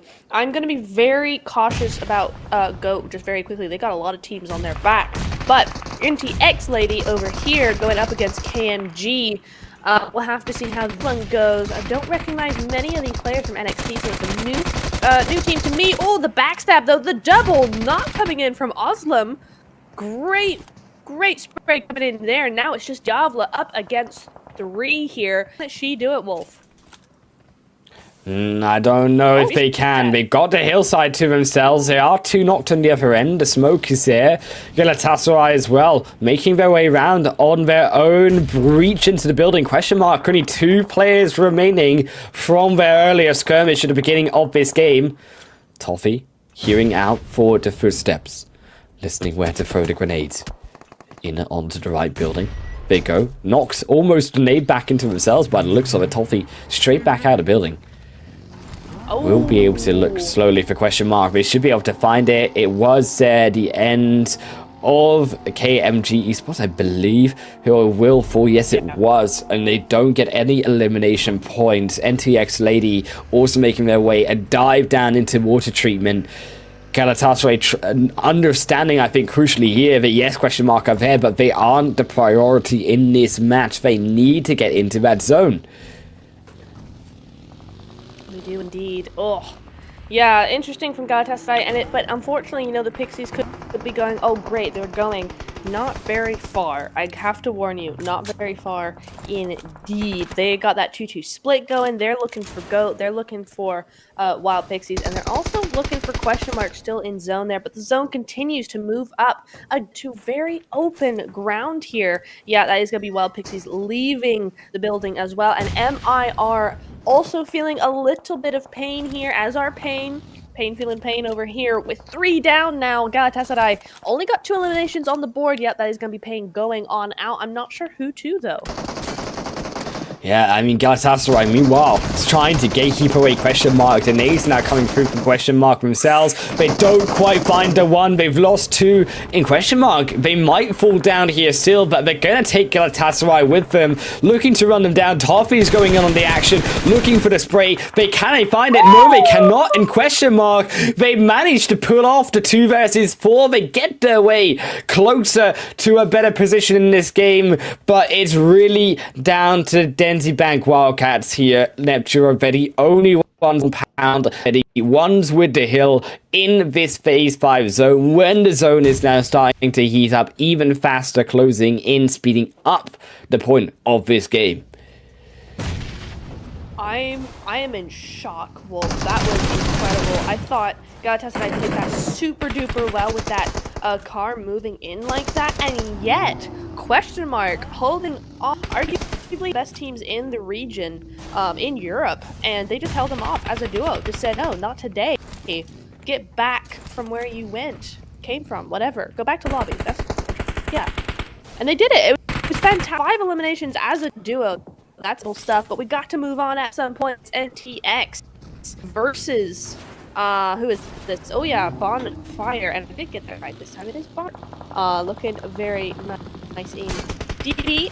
Oh, nice wrap around from or not. I think she's just gonna move on into zone. This should be interesting. What's interesting to me though, most of the teams with more eliminations don't have full squads, and yet all the other ones do. Generally, you see a lot of the higher elimination teams with those full squads, and it's just not the case for this round. Oh no, as it's all going wrong, all going pear-shaped.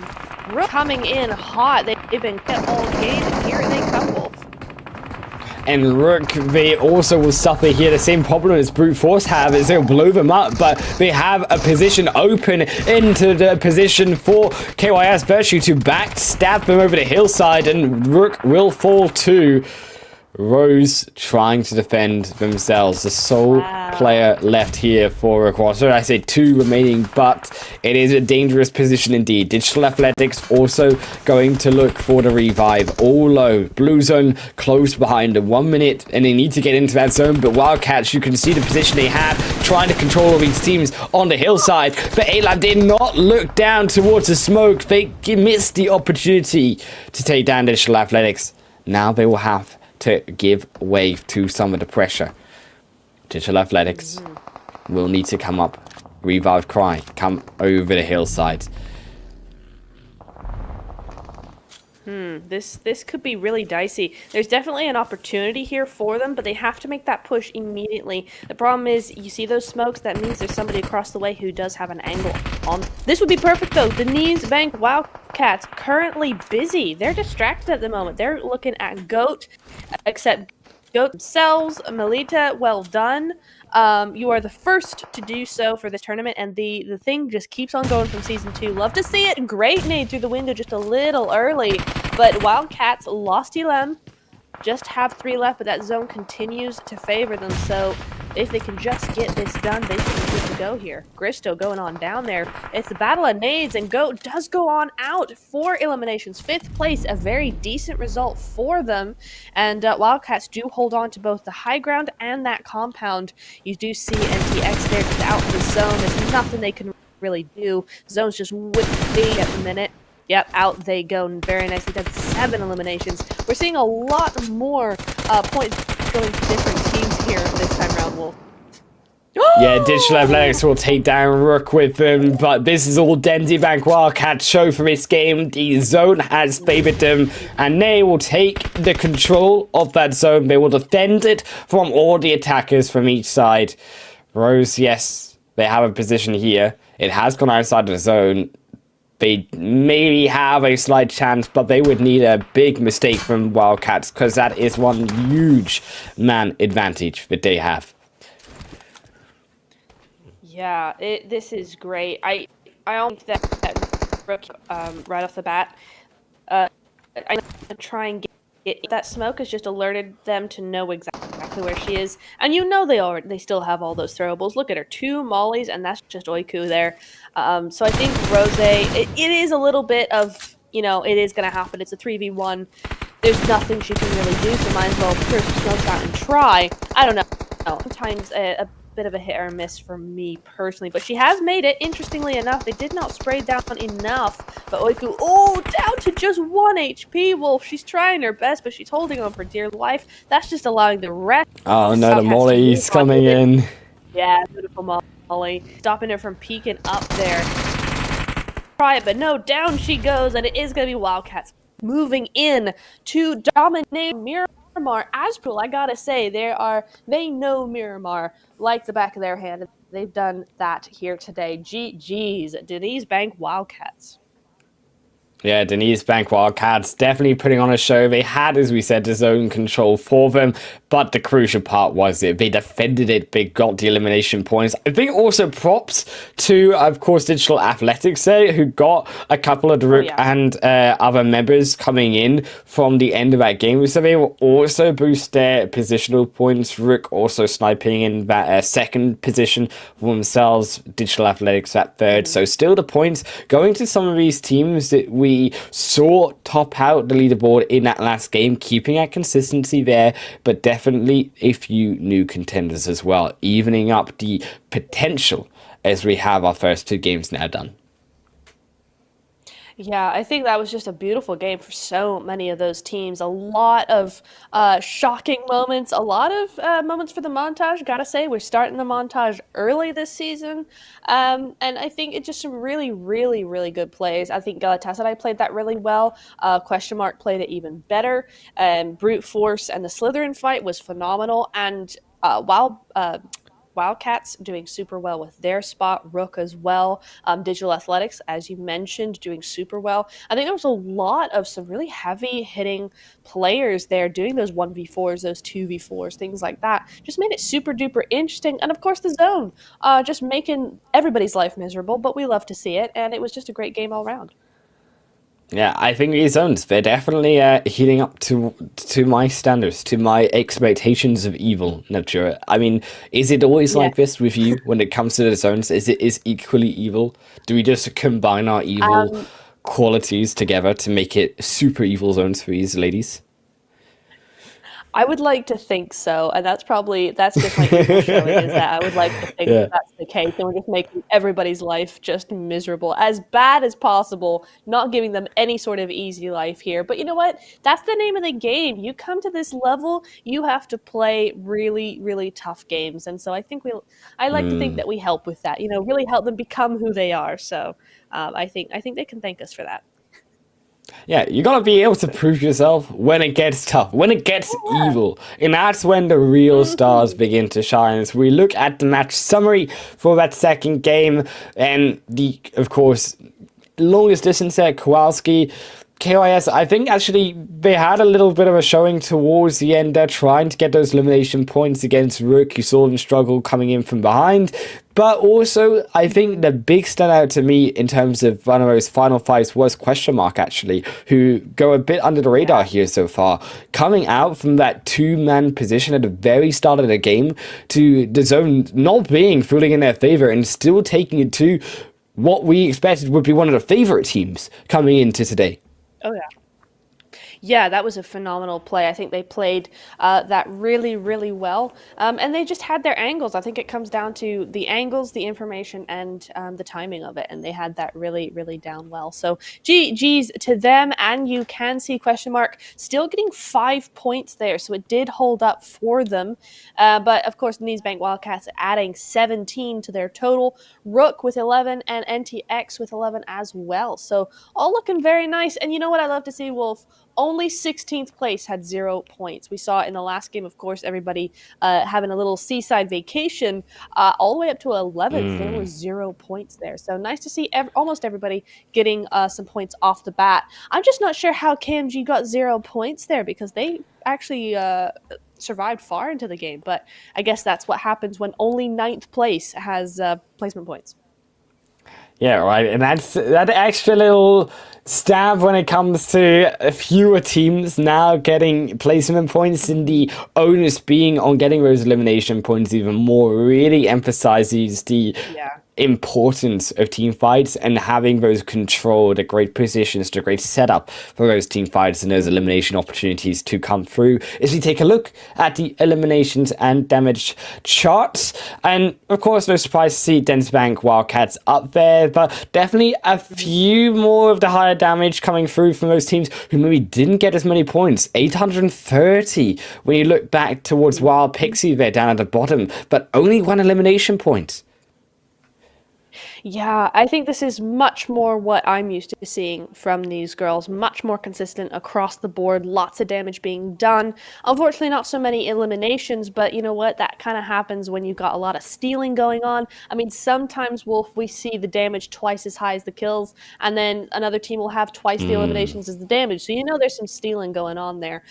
For this, I think Wild Pixies just did a lot of damage, but weren't able to get those knocks finished up quite as they would have liked. But the player focus coming on here, Kowalski doing some really nice long-range stuff, which we're used to seeing from her. And Zeshi coming in here. This is a new player for me personally, but 5 eliminations and 687 damage. A good score for her. So looking very nice. You also got Oiku, Burf, and Sonya all coming on here as well.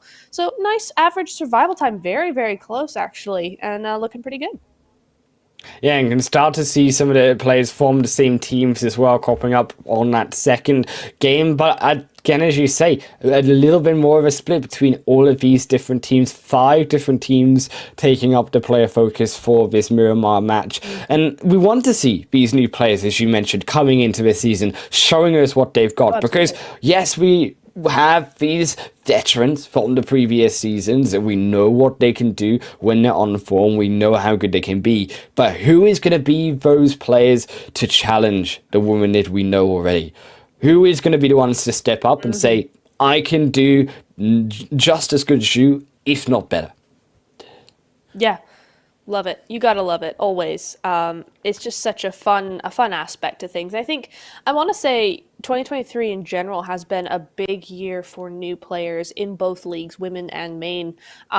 They generally, you do see a lot of these new players coming in, new teams into the PMPLs and everything. So it's a year of a lot of growth, and a lot of leveling up for a lot of players. And I really love to see that because, yeah, you're right. We have all our experienced players, all our favorites, but, we need some new blood occasionally. So I really like it. And you know what I think is the most exciting thing about a new era of players is new strategies coming out as well, Neptura, and getting to learn from what these players are bringing to the table, right? As we look at those overall table standings after 2 games, MIR at the top of the leaderboard. No surprise after that dominant Erangel game, but Rook, they have been sneaking in there above even Wildcats with the amount of elimination points that they've been getting. Yeah, very nice indeed. Still very, very close. I see the first game, Mir, just far and above everybody else, but every else looking very, very close. I mean, second to eighth within 5 points of each other. I mean, that's pretty. I mean, I know it's only match two, but still, it makes for an exciting game three at least. Where everybody's super close to things, and everybody of really, really good. I mean, Tassadai 2 points behind Clark, being question mark, and 1 point ahead of Brute Force. So I think we got some really interesting games coming up here, Wolf. Yeah, a lot of potential for those standings to shift through our last three games, and that's the most exciting part, is if we see now a team who maybe had a few off games at the start now come up, especially with Sandhawk is an opportunity, right? That is, we talked about that volatility on the standings. If any map's going to do it, that's a map that you expect to have those change understandings, that volatility and around these teams. Yeah, absolutely. And Sandhawk's just great. That it's anybody's game always, and I think it'll be interesting to see who ends up doing well, because I don't remember, certainly in these new teams, with everybody kind of switching things around, I don't know of anyone who is particularly amazing at Sandhawk above everybody else. So that'll be interesting to see if there's any sort of consistent wins on Sandhawk for certain teams, or consistent, good placement. So we'll have to see how that goes. But Sandhawk's always one of my very favorite competitive matches, so I'm very excited for this. I'm loving it. Yeah, and we saw those eliminations so far. A couple of these players starting to show up with the eliminations that they can gather, but it's down to the most volatile map, as we said, of them all. Sanok is up next after a short, quick break.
Welcome back, everyone, here for what will be an exciting Game 3 Sanhok on our first day at the PMEWL Women's League Mid-Season Showdown here in Neptura. I'm excited for what we've seen in the first two games. We just saw, if you missed it, Denzi Bank Wildcats taking the win on Miramar and putting themselves third on the overall standings. But can they keep it up going into what is such a scary, crazy, anyone's game map of Sanhok? It's gonna be hard to tell. I mean, it's always hard coming from Miramar straight into Sanhok, right? Because Miramar is such a large map. You got so much room everywhere, and then Sanhok, you got super small, super tiny, fast rotations. Everybody's there all at once, so it is gonna be a thing to see. How Denise Bank Wildcats in particular, after that win, can keep up with that consistency. We'll have to see, Wolf, but for now, we are going to be heading on into the jungles of Sanhok. I want to see how Slytherin do here. They didn't have such a great time on Miramar. Go with Sanhok. In particular, let's just see, but a much more even flight path coming in here, much more even distribution of teams. Fair few going up to the Camp Bravo Paradise Resort area, but for the most part, we're seeing some big splits here. Yeah, that'd be a pretty diabolical playing path, I think, for these teams not to get where they want to go on Sanhok, as it is, of course, that smaller map. But you mentioned Slytherin. I think there's a few other teams that we can keep our eye on when it comes to getting those points onto the board. We've already seen, I think, a little bit of a unfortunate showing from NTX Ladies so far in the first two games, as well as we mentioned Wild Pixie Ride, another one of those teams who need to get a few more points on the board with the damage they're dealing out. Unfortunately, though, looks like we had a bit of a kerfuffle with Virtue losing one of their players to brute force Ad Astra up towards Tatmok. Interesting. Okay. Could be some... I mean, Sanhok is just early fights already. Not playing path, zone. Going to be very easy for a lot of these teams, and that will continue...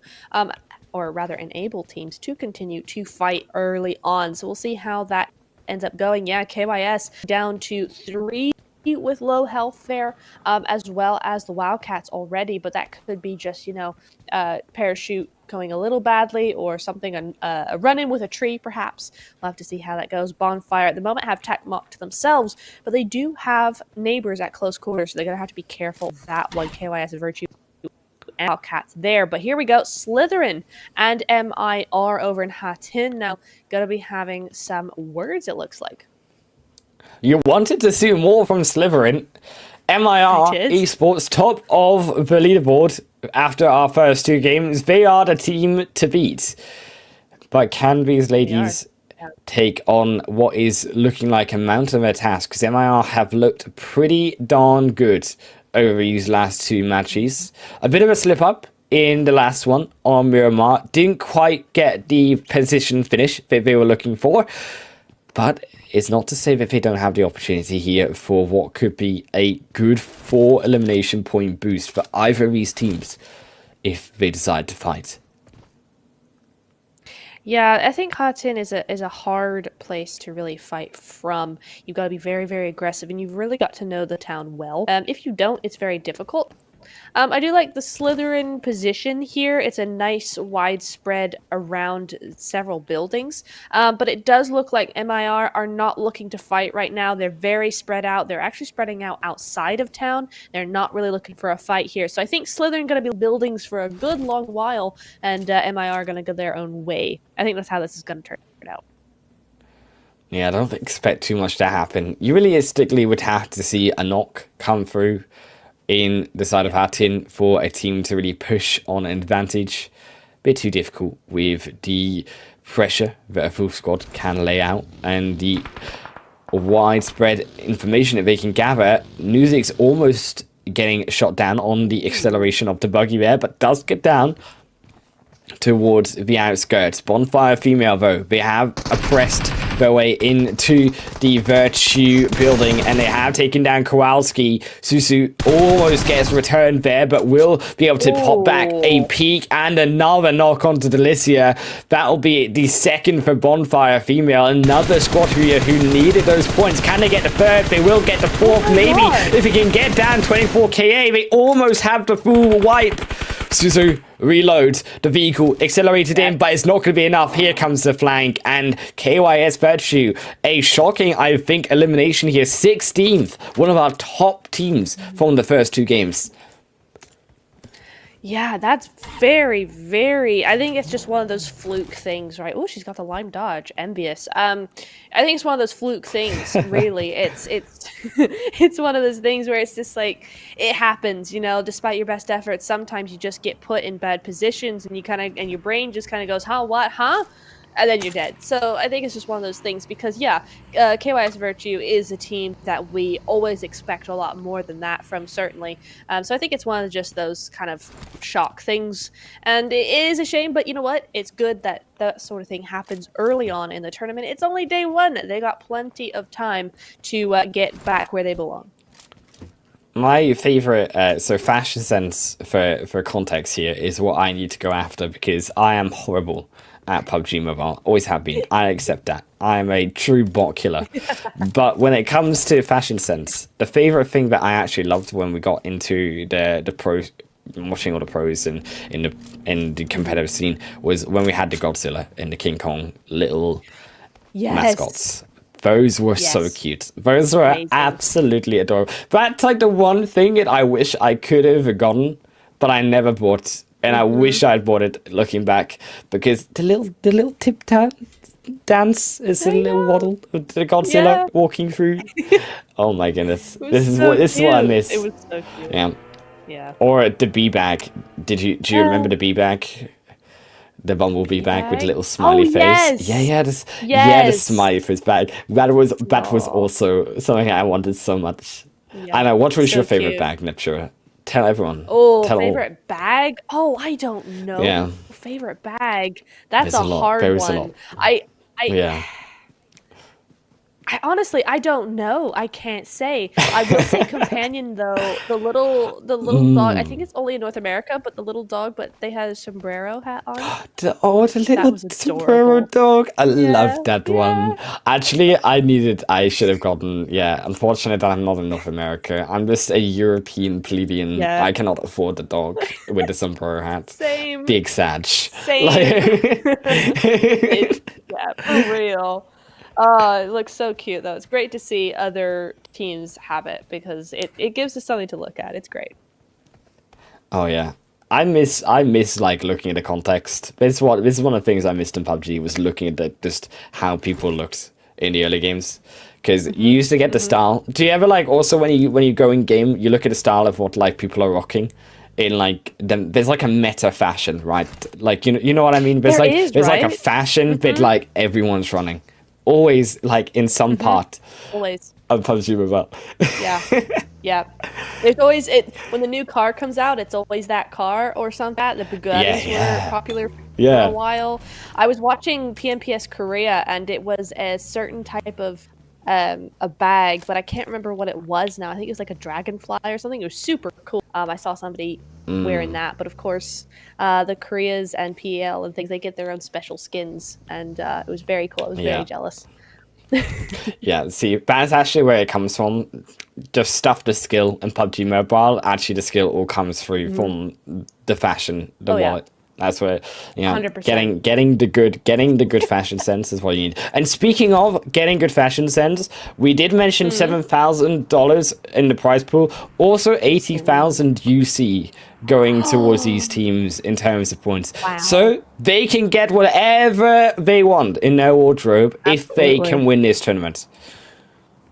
100% a nice prize pool. 80 grand UC. See, dodges is that? That's a lot of dodges, I gotta say. That is a lot of dodges. That's a lot of bumblebee bags. That's what it is. That's a lot of bumblebee bags. Just saying, like. It's very, very true. Goodness me. Yeah, but looking at Rookie here. Do they have, oh, interesting, a plain backpack coming in here, but spiced up with the, I can't remember what those are called, but the character on the pan, spiced up with that. Pew Pew, though, has to spice up her health bar just a little bit there, because she is, at the moment, Bonfire doing some good work here up onto this ridge like this. It's always a great ridge side for me. 4 eliminations on the board right now. There's that lime green dodge that is oh so fashionable at the moment. Looking good, looking nice. Looks like there might be a little bit of a side angle from Slytherin, though, so they're going to have to be very careful here. Just going to do a little turn around there, a little swerve. Down the hill they go. Oh, I'm not sure about that, Wolf. I really, really this is prefer brave. high ground.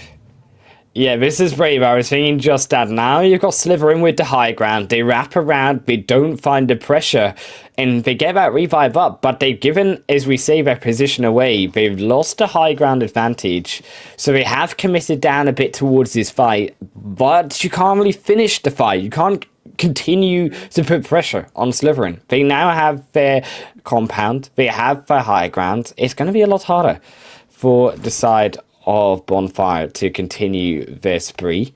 And with that zone going down against them, it means that they again have to come through the side of Slytherin to get into that next phase. Yeah, it's a difficult spot there. I think they may have been going in towards coming off that high ground because the 2 behind them were going to be replacing them on that high ground. So they haven't lost the high ground necessarily. If that was the plan, that's cool. But the problem is with that zone now, they now have to, they don't have a ridge to go around and buy attack mock again and avoid Slytherin completely. They now have to push through them, which has kind of forced their hand a little bit. So we'll see how they're going to play this, but they seem confident. They seem like they know what they're doing, so let's just go ahead and trust them. Slytherin, on the other hand, looking a little bit passive here, just trying to hold the fort, see what's happening. I think a little all over the place, because now the rest of the team's just zoomed off into the water, which I don't think is the case. So let's just hold on I to agree. that. I think that Slytherin definitely could have pressured Bonfire a little bit more here when it comes to their position. Bonfire definitely have a deficit, a problem here, but they need to get out of. And Slytherin just said, okay, we see your problem, but we're going to let you have the solution for it. We're not going to fight you because we want the zone and we want the position later on, which is great. But the problem also with that next stage 2 zone was you saw it. There's so many teams already inside and have a position, so they're going to still have a difficult time finding a spot. I think in this stage 2 is not going to still put them in a fight, but in a worse position where they don't have as much information. Yeah, it's going to be a difficult spot for them. It's hard because that compound is such a great compound, the one that Slytherin had. Unfortunately, all the way down to boot camp is not great. It's very tricky to pass. Got teams starting to congregate in that area. So they're going to have to be quick with this. I think Slytherin are going to be focusing on a very quick rotation up to another high ground or maybe to another compound. And that's going to be in their best interest to do so. They will have problems, though, because, of course, KMG, they are in that high. This is the problem that I was starting to talk about. Slytherin are going to have a bit of a time getting into zone. Both these teams going to have to sort it out and then go around by Paradise. They're going to want to avoid boot camp completely, I think, here. Digital Athletics as well, holding on to this quarry. No one around the quarry though for now. A bit sad. I wanted to see a bit more quarry action. Bonfire female still in this zone though. I think Slytherin have realised that the potential of holding this compound is so great, but they've almost done it a bit too late. They kind of come in the back a little bit, you can see, to try rescue Falca, but unfortunately I think they really realistically, they disengaged so hard that they should have maybe given them up, because now Nuzix, yes, you get back in, but they lost already the position, and Saren here, unfortunately, it looks like the end for Slytherin. If they can find one, can they find 2? No, it will not be the outplay, and it will be Bonfire female to get themselves a couple of elimination points more. But you can see the position for them right now going to be a difficult one to get out of. You've got 2 knocks already. Slytherin might decide to push a little bit harder onto this, but the crucial part is Laura, the only one inside this zone. Yeah, this is very strange, I have to say. Now Rose does need to make that push as she should, but I think Bonfire played this super well. They've got Laura to cover that angle. She'll be giving that information over her. Yeah, and that is. Oh no! I thought that was Rose done and done for, but she's not. She gets one. She gets two. Rose 1 HP, but somehow Bonfire have messed this up completely. Now it's just a 1v1 here. Rose is too far away to give any sort of help. He has to make her push around to help get Rose to help her, but I don't think she's gonna be able to. No, Gets Laura the down. first Caddy is the aid only off. one alive. Yeah, Caddy has to do something. He has to push it, but cannot do it. Rose will get the free. Rose will fall, I imagine. QSC will get taken out by KMG. Oh, yeah. KMG Esports on the edge will grab the one elimination. That's 1 point on the board for them this game so far. Is Galatasaray moving out of boot camp. Have now got a few contesters here in terms of TPS. I'm still not over. What? I didn't even know KMG had an angle onto that. That was insane. Okay, interesting. I'm gonna have to recover from that for a little bit as TBES are recovering from this. Yeah, I think TPS though they got a bit of a problem here. I think we have an exit point, but they don't have to be caused by the looks of it. I think this is a crucial problem, is they can't really move. Even though they have a building there to cover, you can actually see Galatasaray. They could also even move a little bit around, but I do like that they're just standing in this position because we've got a line where you can cover each other. Toffee going down as well. This could be the line that falls. Oh my days, Soul Girl. Galatasaray handed them 2 elimination points, said they were not coordinated to take out Soul Girl, and they punished them for it. Where was the support there from Galatasaray? I expected them to keep that formation because it would help to stop the teams coming in from being able to backstab them during this elongated fight. But when TPS ended so fast, they're the ones now with the control. Yeah, that was great from TPES. There we go. It's a bit of a mouthful on occasion, but I'm trying. Yeah, TPES, that was a really good spot for them. They're still on that low ground. There's now 3 around them, but this is a much better result from them compared to the first 2 games. So we are seeing a little bit of that Sandhawk magic come into play here. Nice to see. And 2 eliminations on the board. That is points. KMG now moving in as our question mark. It seems like question mark and Galatasaray seem to really gravitate towards each other, doesn't it? I mean, they're here again, next door neighbors. But I think question mark also one of these teams that love to hang on the edge of this zone now. Galatasaray really tried to expand their control of boot camp. I think staying in boot camp for now would have maybe been a little bit of a more beneficial thing to do with the zone. Looking with so many of these teams coming towards that center point, they could have held that compound away from teams, looked as a 4-man squad for that information on teams rotating in. Now coming out, I think they looked for their fight, yes, versus TPES. They could have actually done what KMG done. They could have stopped KMG moving in onto that compound later on, and then later on they moved, as I say, up towards that northern side. So a bit of a mistake coming through from them. TPS moving now into question mark here for their own skirmish, but question mark, they have a bit of an angle here. They have the backline to cover, and TPS, they just don't have an angle into fight. Question mark, they will lose one already. Now comes the support from the backline. Soul Girl's already down. Samina will throw the nade through the smoke. It's a blind one. But can they find something? Yeah, we'll find one. They grab the first knock. Samina looking for a second grenade. The information, though, being given away by Soul Girl this entire time. Mali knows where they are. But is the communication accurate enough? Are they brave enough to step over? Yes, they do. They grab one, even elimination, but it's straight back on by Lisa. Lisa, though, punished by the underside of the hill from the final member of question mark. Question mark keep themselves alive for now. Samina on the revive. Lisa looking to try move back towards the team. Bertha still from question mark. Making a revive of her own. Keep in mind, though, KMG, you can see the nades from behind. They're looking for one. They actually nade themselves. That's one knock elimination. KMG with a cleanup for a second time in this game. Rook Dream Core also in a bit of a pickle.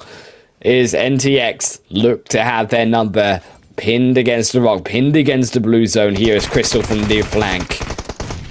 Oh, Satanova having no chance there. NTX just taking her down as we move in with the DB.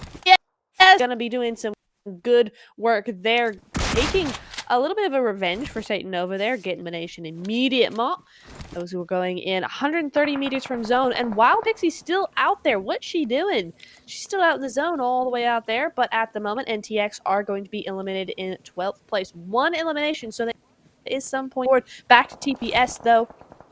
They've done such a good job. MG been excellent. Some really, really forward-thinking rotations coming in from them. And like you said, second backstab in the game so far, so they're doing very, very well for themselves. But Zono, look at how dire it is with that hillside. Such a divide between these two halves of the map. That compound, though, on the bottom, really, it is down to either the side of Wild Pixie or maybe Digital Athletics looking to take that compound on the south. Could be a crucial point of protection in an otherwise very open end game here still. Only really the trees, the rocks here to cover these teams. As you can see, moving into that final zone. Too difficult for those late rotation teams. Pain Ladies in some trouble, but not before Galatasaray will fall down. So will KSA. Or MIR, should I say, as well. Oh, yes, indeed. Nice little backstab now coming in from the Wildcats. Moving in, gets the one. Can't quite find second knock, though. It's going to be a little bit more tricky than that. But I think KMG, yeah, they've got a big game ahead of them, I think, because this zone does favor them. But look at the response. Oh, my goodness, O'Daddy almost going down there. Great little nade, and she does go down to a second nade now. Wildcats with those nades, they don't mess about with throwables, man. Yeah, and this is also the height advantage again. They know they can hear the footsteps of those players climbing in away from the blue zone. They have this control. Density Bank Wildcats again in the zone. The only team realistically with this control, but can they keep it for again another game? Goats looking to try and move their way forward. But they have revived now, Daddy. Up against once more. KMG here. Can they make a surprise nade? In over the top.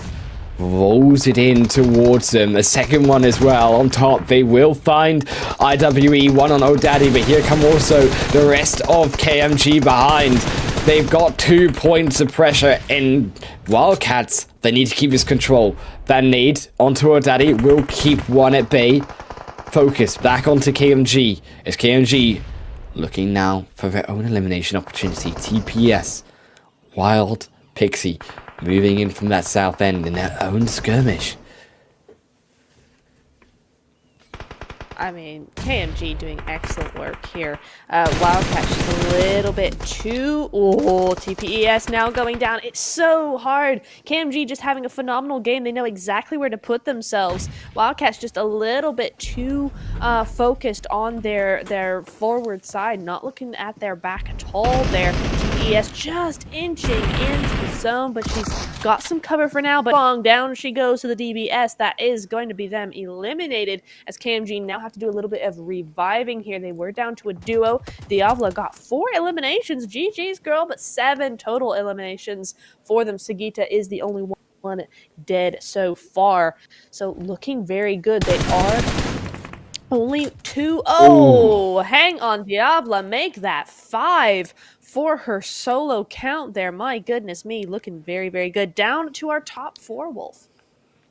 But they don't have control of that zone. It goes back towards the Density Bank Wildcats. Now, Goat have been proving a little bit of a problem, a thorn in the side here for the Wildcats, is they have still got the pressure on the side flank.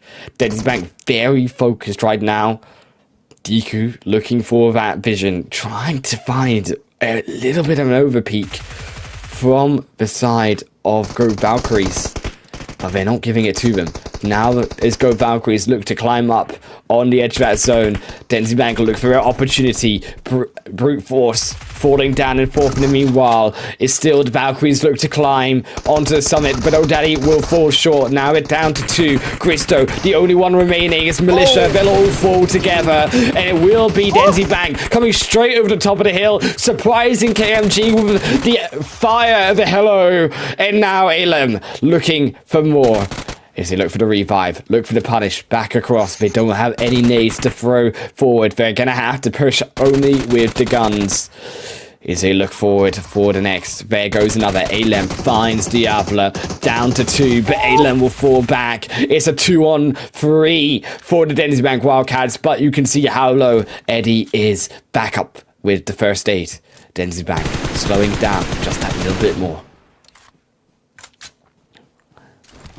Oh my goodness, this is very interesting. KMG just letting the ball down, whatever that phrase is, just a little bit there, allowing Wildcats to move in, and now there is another knock. It is just one left for KMG. Have they thrown this game? Looks like they might have done 2-on-1. Wildcats moving in with the DBS, and that's a back-to-back chicken dinner, Wolf. That is a back-to-back chicken dinner, back-to-back control of those zones. It looked a little bit harder there. Goat Valkyries gave him some grief, but it is nothing that Denzi Bank Wildcats couldn't deal with at the end of that game, shaking down the threat of KMG Esports there. Still though, you gotta give it to KMG. Nepture, they got so many eliminations in this game, and that's what we talked about in that leaderboard, putting them right back on to the top of the rest of those teams. Yeah, brilliant game from K. It is a shame that they couldn't quite grab that win. But yeah, KMG had some phenomenal rotations, really on the ball when it came to that. And the Wildcats showing everybody else who's boss. Another 18 points. I mean, if that doesn't put them at the top of the leaderboard, I don't know what will, Wolf, because that was just such a great game from them. Yeah, Denzi Banks really showing that consistency there in what looked to be a quiet game until it wasn't right at the end of that Sandhawk match. A lot of the teams falling right at the end of those final stage 4, stage 5, stage 6 rotations when it came push to shove of that blue. I think though also props to Go Valkyries keeping themselves in that final third position. Definitely going to help them when it comes to keeping that consistency, because we do have to keep in mind that a few of those teams that were on the top of the leaderboard fell down early or in the mid-game portion of that Sandhawk match. Very true, very true. Yeah, we did see a lot of those teams, Galatasaray go down as well. And I will say that Sandhawk, generally, we've mentioned this before, is generally a map where teams lower on the leaderboard can have a little bit of redemption, and we did see that in TPES. They had a very good game there. You could finally see a little bit more of that synergy coming through. They were playing as a team. They had some good eliminations in there. Unfortunately, kind of got crowded out by a lot of other teams, but that happens to anybody, and I think they had a good game here. I'm quite pleased with how they did. Slytherin and Bonfire, I am very confused with what was going on there. I'm going to have to read that because that was just insane. Yeah, a couple of mistakes I think also coming through in these teams that we could highlight through from that last match. But as we look at those match rankings, we can of course see Denzi Bank with that chicken dinner, but Brute Force in third. They also got 7 eliminations in that match. They did fall towards the end of it, but a little bit of the unsung heroes when it comes to also doing their fair share of damage. Oh yeah, absolutely. Very quiet. Very quiet 7 eliminations coming in from them. I'm not sure that we even saw who the nations were, but some really good work coming in from them. Again, a very consistent team so far. We'd like to see that. For TPES, we do see 7 points total, so that's a fair few points there. But of course, it is going to be, I believe, Diavla. I think it's Diavla. Quote me if I'm wrong, but I'm pretty sure this is Diavla from KMG here being our MVP for this game. Love to see it. You got all that. You know, I have never been able to read those. What are they called? Spider graphs? What are those called? Oh goodness, star charts. I think they were. We used to call them, at least for us. Yeah, I think Oh, that's the okay. name. All Oh right. my goodness. I feel pretty dumb right now. I used to use these. But actually, no, but they can't be star charts unless we're counting it as six. It could be a hexagon chart. Okay, that's what we're gonna call it Oh, because yeah. yeah, Okay, we, yeah. we can call it a hexagon chart. That's what it is. That's the new name. I disagree with anything else. Yep, totally. Agreed. Agreed. Yeah, but GG's there for Diavla. As we move into limbs and damage, woo! Look at Bonfire doing some heavy stuff over there for 6 eliminations. So not a bad result for all that damage at all, especially when you consider how early they went out. I mean, they only got rid of one team, and then, well, frankly, Slytherin as well. But in some ways, yeah, they got that. I wonder, Wolf, if they got that. No, they didn't. Never mind. I'm not going to say anything else. We're going to move on. We're going to go to the rest of these teams. Galatasaray doing a lot of damage as well, but only for 1 elimination. Yeah, I think I'm actually looking towards the teams that didn't do a lot. And we talked about those teams Mm. at the top, yes, not getting the points, but 4 out of the 5 bottom placed finishers in this match all are on the left side of our leaderboard. All have had consistent enough, good, solid games for their first 2 matches. But this one, a bit of a slip up for them. So we've got to see if those teams can come back, or were they just great in the first 2 games alone? Is we look at that player focus. The Avla, of course, that MVP from Stanhawk, there with the 5 eliminations, of course, in our #1 position so far. But also, you got to hand it Bank Wildcats to again get Voodoo up here for the second time now in terms of the player Mhm. focus. Yeah, absolutely. It's really nice to see Budu up here again. She was a regular on the player focus boards last season, so really nice to see her back at it. Hate Me, Blair, and Saren as well, all really doing well on this end. Hawk again, similar survival times, except Saren, who got a fair amount of damage more than some of these players, but in half the time. So big GG's there. But yeah, very even across the board, 1 player per team sort of deal here. Very nicely done. Yeah, I mean that damage all coming, I think, from the skirmish between Slytherin, right, in the earlier portion of the Mm, game. I think right. there's a couple of mistakes we could draw on there, but still fair enough. It was a pretty exciting showing between the 2 teams. As we come to the overall Mhm. standings here now for our teams after our 3 games out of 5 today. Bank Wildcats up in the top with a little bit of a break here, but also a few rising stars in the leaderboard. KMG, Digital Athletics, and Go Valkyries all trying to cement themselves here in that left side of the leaderboard, knocking down actually Galatasaray to that right side. Ooh. Wow, that's very odd to see even this early on. You don't generally see that. And KMG, I mean, taking advantage of the kind of the third game, going all the way from second page rather, all the way up to sixth place, just like that, looking very, very nice for themselves indeed. And question mark doing well, holding on to that top 5 position.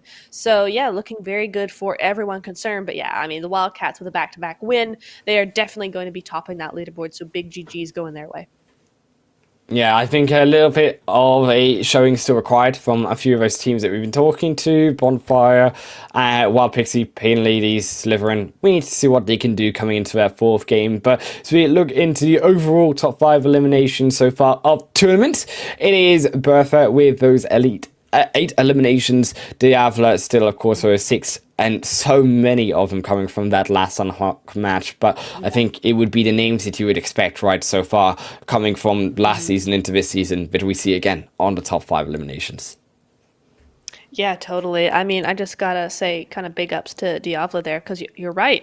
Those eliminations to come into the top 5 overall from pretty much 1 game, that says a lot about the player. But it's really nice to see the consistency from all these top 5. I mean, you have 8 and then you have 6. I mean, there's no difference there between these players. You just gotta love the consistency coming in through from all of the teams. It's very, very consistent across the board, and that's what makes these women's league games so exciting. Yeah, and I think that's the volatility that we were looking for, the back and forth. We don't want a team, as great it is to break apart. We want to be holding on to the edge of our seats right until that last game to see who gets through into that next phase 2. But we'll be right back with the second Miramar game of today after another quick break.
Welcome back, everyone, here for what will be our fourth game of the first day here at the PUBG Mobile Wonder League mid-season showdown. I'm, of course, Alan Wolf. I'm joined with Neptura here for Miramar up next. And Neptura, we've already seen one Miramar today. It was pretty dire when it comes to the water treatment control. Wildcats looked pretty in control of that match. And the last one as well. Are we going to see a hat trick from the Wildcats today? I think it's entirely possible, considering you're going back into Miramar, which is arguably the Wildcats' best map, has been for many months now. So I think they've got a pretty good chance. But at the same time, you know, we're seeing a few teams start to warm up a little bit more now. I think this is where we're going to start to see a lot of these teams start to kind of shake off that first day hesitancy and start to play a little bit better. So we could see anything happen. But yeah, my money's kind of still on the Wildcats for this one. I love these planes, by the way, for Halloween. I'm getting such into the Halloween mood. Yeah, right? Like, I've got a Halloween party later this month, and I'm so ready for it. Although, I can't really say I'm so scary. I finally got the thing that I wanted, right? Which was, for so long, I wanted a little, like, onesie, but, like, a dog onesie. And I finally got one. And it looks so adorable. It's so not Halloween scary, but I'm so gonna wear it, like, to the Halloween party. Like, awesome. like I talked about the fashion sense, like, last game. Like, it's gotta be cutesy, you know. Like, that's the word we're looking for. Right. Like, cutesy is like the thing. It just goes straight towards me. It talks to me. Absolutely, 100%. What are you feeling? Are you like a Halloween person? Like, Neptura, what's like your favorite time of the year? Ooh, favorite time of the year. Yeah. You know, I think it's actually my favorite season's spring, so that's probably my favorite time of year, theoretically, just as everything gets warmed up. I've never been that much of a Halloween person. My sister is. Yeah, I don't know. I don't know in terms of like the holiday stuff what my favorite would be, but I don't generally like get into super. I guess if I get into like a vintage Christmas vibe, then that. Vintage Christmas vibe. Vintage Christmas, yeah. I like your vibe. I like the vibe. Yeah. Yeah, that could be interesting. I've not had that before. I've got to try this one time. One year I'm going to try it. But also, I want to, one time, this zone to go to Oasis. It's teasing us with that northern shift once more. A bit of a more northerly shift. Yeah, a bit more northern this game. And I'm curious, actually, how these teams will use a similar zone. The first time we saw it, maybe there is an opportunity for teams to not be so sure. But now these teams, they've played a game like this before. I want to see how they benefit from a similar zone and improve on their mistakes that they made. If they, well, I'm sure they all made some small mistakes to larger mistakes from the second game. Totally, yeah. I'll be interested to see that as well. I particularly want to see some different kind of ideas from Wild Pixie, TPES, and Question Mark in particular. I think those three teams come to mind when we're talking about kind of getting stuck in the last Miramar, and those end game zones. They really kind of got stuck there. So I'd like to see maybe some different rotations, some more forward-thinking, foundational rotations and positions coming in from them, and we'll just see how it goes. But this time it's Digital Athletics that look like they're having a little bit of trouble with their players. Okay, surely though, Question Mark, understand that Goat could be doing a strategy again. Right. They gotta be aware that someone will be possibly up there on that man side, and maybe even looking for that opportunity. The information, you can see Molly overlooking through the windows, and they won't be able to spot O'Daddy just yet. And I want, yes, them to keep the vision on Question Mark, but I'd actually love to see the rest of Goat Valkyries. O'Daddy have a vehicle there to return back to the rest of the team, but allow the rest of the team not to have to all pile in just for one look on a vision, but they already know a team will be here, but look further afield, because Goat Valkyries, they made this mistake in the last game where, yes, they had this early game vision plan, but later on, it seemed to fall apart a little bit, right? They lost control of information on the map coming into those later portions.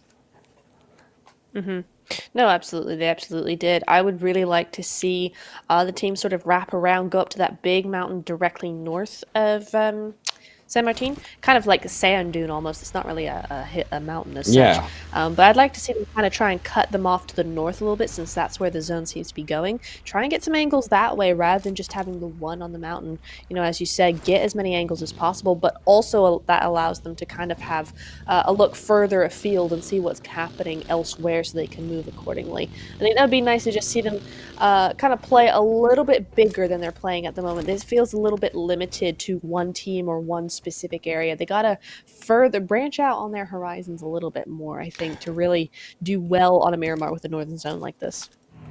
Right, and especially with the Northern Zone, there's so many opportunities as well in terms of the hills. So much opportunity with the high ground for these teams. And I think we still saw glimpses of it with Pain being one of those teams that we look back to our second game really taking advantage of that high ground. I'd actually really love to see teams take control of the high ground earlier on and look to try punish those rotations on the main roads of teams coming in. Particularly on that phase 2 mark, as teams start to think about where they're going to rotate after that first shift. And I think we could see a bit more advantageous positions along those roadsides on these teams for this game, Matt. Yeah, I would really like this a lot. I will say I really like what the Wild Pixies are doing here. This seems a lot more, I'm going to say the word again, forward thinking from them. This is a lot more responsive from them. They're looking for a little bit of that high ground. They're moving together. They're moving quickly. I mean, I think it's less than a minute or just over a minute since we've actually landed. So this is really good reaction times from them. And Question Mark's starting to make their move as well. But it looks like somebody's got a little bit of an over angle from them. Yeah, it's the Wildcats already on the move, already looking for blood. And they're just going to be moving on out there. Taya over for Goat over here. Looking like she's alone for this one. This could be very dangerous. Question Mark, just roll on up. Oh no, Wolf. Yeah, they make a lot of sound here moving in. Maybe the first steps have been heard. The rest of Go are coming on their way. But Question Mark, they clearly do not want this fight. They're on their own rotation up northern to a bit of the more central part of the zone here in half in the Patron. Back towards actually the San Martin city. They've retreated back to their own position, but now here, Denzi Bank Wildcats lay, and it also see this team coming back to the same position. They will be safe, the city will protect them for now, but they gotta be aware that coming back to the same position time and time again, more and more teams as this game goes on will be looking towards that city as an entrance point into that northern zone if it continues to go further north. Yeah, this is going to be very interesting. I think they came back when one of their players got knocked. I think they tried to get that revived, but they've continued to stay there, which puts them in a little bit of a tricky spot, especially if Goat continue in that vicinity. They could very easily sandwich them here. Goat, though, looking on to TPES Lisa. My girl Lisa going down again. Not sure what's going on there. Oh, very nice shot coming in against Ilem there. They saw her. They took the shot, and they got it good. So very nicely done there. Little bit of defense coming in from Question Mark here. But if you look at the leaderboard there, Wolf, you're seeing a lot more damaged players. So we're starting to see these teams come alive a lot sooner. For sure, and I think this is proactive and the comfortability of getting into competition now from these teams. The proactive moves, should I say, of these rotations. A lot of these teams making those earlier rotations into the zone, understanding the importance of the early positions and getting a stronghold through this game, especially when we saw last time around on Miramar, teams making those later rotations, getting stuck on the edge of blue zones, not having a plan because they didn't have the information set up beforehand. A few wider rotations we can see coming through still here from the likes of Brute Force at Astra on your eastern side, and also KMG also from the left. Coming round El Pozo, I will be interested to see how they navigate the later on zones, but the cluster of teams inside that center Yeah. point so far, really looking like there could be some chaos about to break out if that zone takes a hard shift in one direction. Well, I tell you what it is, Wolf. Everybody's clustered over where the end zone was last Miramar. They've decided because it's Yeah. a similar zone that it's going to go the same way. So they've all decided to go there. Interestingly, Rook, in particular, have not taken a massive off rotation away from everybody. They've gone center as well. There they are. So we're seeing them come into play much, much earlier. KYS Virtue got a good hold on this area, but just a little bit too spread for how open it is. For my personal taste, I much prefer it when teams stick together a little bit more here, but it looks like it could work for now. TPES over in water treatment, so looking good there as well. I want to say that's Wildcats just behind KYS Virtue, but I'm not entirely sure about that. Yeah, in KYS, virtually, they have to be really careful here because 24K, they really are the point of pressure that they can provide. It's going to stop those rotations coming along the roadside off Death Valley. You've got this set up for the 3 players that are going to stop those rotations, not only across the road again, but especially from players coming later into the zone from the south side in towards that point, because Death Valley really is going to be a crucial point of control. If it does shift there, you want to have that strong position. So we're saying we will set up a position there for now and see where the zone will decide to go later on in stage 3, stage 4, when we really start having to think about those final rotations we're making in towards the end game. Yeah, exactly. Oh, I will say this could be a little bit of a mistake coming in from TPES. Just a little bit more of that kind of awareness that's a little bit lacking here. You're seeing Rook onto their right side on the minimap just creep up onto that hillside. That's going to effectively bar them from any movement outside of these buildings. They're going to be kind of stuck here. So they got to be very careful of that. It looks like Rook just going to be able to have that advantage over them. And Galatasaray moving in on the opposite bank. This is not looking good, but Payne looks to possibly be moving in on a knock that they've gotten. Here we go. Stetzy can't mess up this monster truck. It's prone to overturning, and it's not going to. She's good to go, and she's going to be pushing this. Look, Payne, they've got an opportunity here to get back on this leaderboard. Wild Pixie as well. They also need these elimination points. They need to play some points in this game to get back into the standings. Galatasaray, though, it's not really been the day that we thought it would be for them. The dominant showing of last season isn't quite here, echoed in this one today. Toffee down, looking for the revive, is Go Valkyries, making their stand on what could be another strong positional fight for them. Gristo closing with O'Daddy slowly. Toffee will be allowed to revive back up, but they are staying together. That smoke is vulnerable to a potential position of a nade if they can find them, but they finally will separate. They catch O'Daddy, not willing to be fast enough on the trigger, and now it comes for Maddie to wrap around the rest of Go Valkyries. They've lost the side man. Gristo's going to be blown down, and Galatasaray saying not today in this game. They will stand. That's brilliant. I love that because Laura is now going to be able to get res back up, and that's fantastic. It is interesting to kind of watch Galatasaray in these last few games, Wolf, because they have not been really performing as we would expect them to. They're just not winning those 1v1s.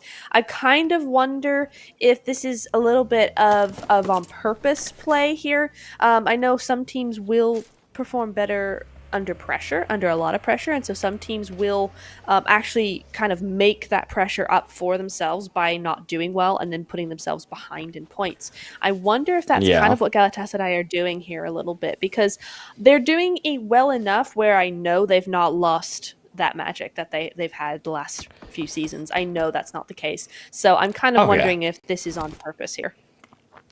Yeah, I mean, on purpose, I mean, everyone wants the chicken dinner, right? But you can definitely see the tip of the iceberg so far on what skill they can show. In that team fight, really bring him back and bring him, hopefully, through this game back to the left side of the leaderboard too. Pain Ladies, though, on that right side as well, have decided to retreat as two of their members did go a little bit down, did get shot down at, and they will be reviving back up. NTX as well, moving through this water treatment, difficult location. As you said, all of these teams realistically have piled in here on the earlier stages. Rook one of those teams, but in a much more advantageous position, I would say. On this high ground, really can control how NTX leave this compound, or at the very least, really have that vision, that information on where they'll be going, and allow Rook to make a more informed decision, as we say, moving themselves later on in. But they're looking to whittle down the health bar so far. Allow NTX to know, hey, we're here on this hill. You're not moving up. That's so important, isn't it? Sometimes, a lot of the time you want to make sure that the team doesn't know you're there, but sometimes you want to make that power play where you go, oi, I'm over here. Don't even think about it, and actually go the direction opposite. You really sometimes want to make that kind of message, send that kind of message over to that team, and I think that's what Rook's doing here. Very nicely done, because it kind of messes with their mental a little bit as well. You kind of want to kind of make that psychological warfare as well as physical in-game warfare. So I like to see a little bit of both being used there. I'm not sure what we missed from question mark, but they're down to a solo, which is unfortunate because they've been having a really good night so far. But MIR just chilling. They've got a compound, they've got high ground. They just need to wait for zone. Hopefully it goes to them and they will be sitting pretty. Well, I mean, maybe it looks like the Wildcats, they do have 3 eliminations. It could have been them that take down question mark here. And question mark, we've seen what they can do though when they have lost players. A similar story in game 2, and then they came all the way back. And here is going to be a big potential move, to the Oasis. Almost there, but a really dangerous zone here because it is really that high ground. Pain Ladies, also KMG, Galatasaray, all going to be these teams that have such a strong position. You can see Brute Force also taking that northern mountainside. A big split though in that middle of the zone. It is all going to be how teams just now rotate in towards those mountains on the outskirts, because getting through that center point later in the game, that's going to be death. Yeah, I wouldn't want to, let's put it that way.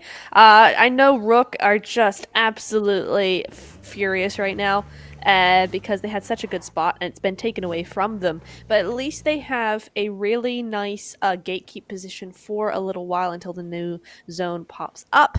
So they can't be all too mad about it. They still have plenty of opportunity for some big points there.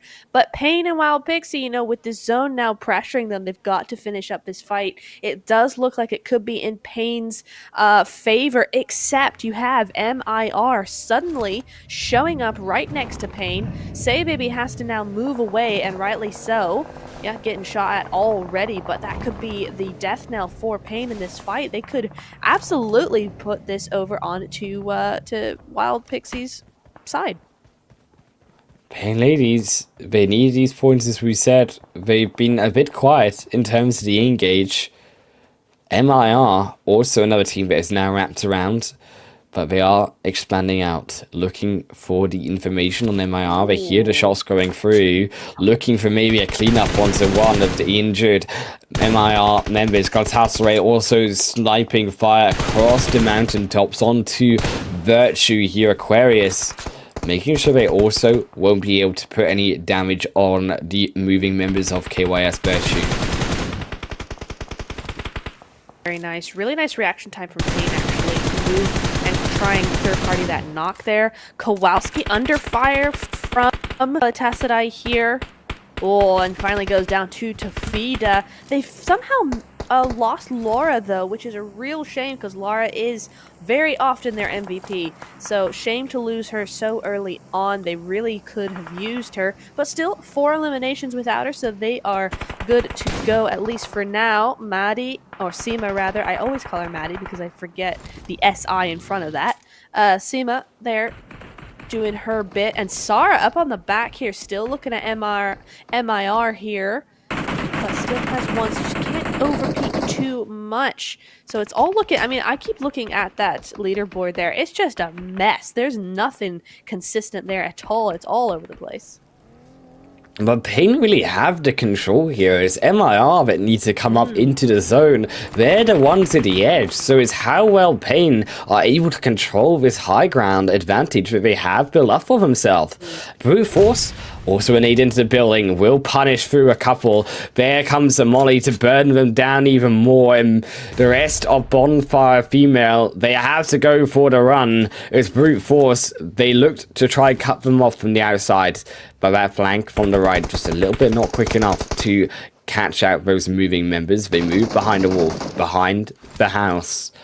They get away from danger for now, but here come even more players in behind the Brute Force. They need to finish this fight quickly up. You can see that there's more opponents behind them. It's going to be Brute Force going for the play, for the push, but they don't have the information through the smoke. It's all gone wrong. Oh! Bonfire Female are able to keep the defense alive. In order, meanwhile, here comes slithering their way onto Bonfire Female for the cleanup, looking to take all the elimination points. Dino barely keeping themselves inside the building, healing their way up. Smoke down, slithering. Nade coming through the building. They're looking for the angle. Can they find it? No. Gets blocked by the window, the smoke. Avoiding the danger for now. I would have liked, though, to actually have those smokes on the windows. Stop the possibility of nades being so easily able to come through those windows. Being so low. Wow, Slytherin have actually retreated a little bit. They've held off the pressure slightly, which I find interesting. I'm not sure why they wouldn't go for that zone and everything, but that was pretty much an easy cleanup there. They just had to push as a squad, but it is what it is, and actually Bonfire able to move out a little bit as well. So that engagement making way for this one as we look at KMG. Having a hard time against Rook here, actually. Only down to one. Gonna try and get this res. I think they'll be able to just about get it if the nades don't get them. And up the battle. Oh, it gets one. Does not get the other, though. KMG falling down to Rook Esports. Very nicely done. Or Rook Dreamcore, rather. Sorry. Doing very well for themselves. It's a much busier game from them. Much more vocal game. And it's paying off for them. Yeah, these teams know it. If they want control in this game, they have to establish a point in this zone that they can call their own, and you can see it from both Sliver and from Rook. They're taking this western side of the map for their own equally. MIR still struggling, though. They couldn't get up here versus the Pain lady, should I say. And now MIR Esports in a bit of a pickle with even more of those squads coming in on the later rotations. Those teams get control on the earlier parts of the zone when it moved, and now they're making those later rotations, causing that dilemma for them. Rook Dreamcore also need to now move, as that zone has actually shifted a bit more towards the center, where we talked about was the big problem zone for this zone. Oh dear. PUBG just really is not giving these girls a break, is it? It's putting them in the worst possible places on the map. So funny to watch from our perspective, because it's fun. But Slytherin doing an okay job here. They got some high ground. Now they have the upper hand against MIR. Is this going to be MIR's first bad game of the night? We'll have to see. Certainly could be if they play their cards right here. Looking fairly good. Unfortunately, we did see the Wild Pixies leave the game. They've been sent back to the lobby. There we go. And so we won't be seeing much of them, but Pain's still in here with a trio. I'm not sure where they've gone, though. Slytherin also making their move forward down. MIR are running out of space, quite frankly. That's towards the blue. It's the wrong way, MIR, but they're looking for a bit of control. If it can find it towards the blue, then so be it. But Pain Ladies, they found their elimination. Bonfire Female will be the next squad eliminated. Pincered between their MIR, and it's a bit curious here how Pain Ladies have been able to get into the center without being taken down. I'm surprised they managed it, especially with MIR there around them. So many teams coming from that northern, that eastern end.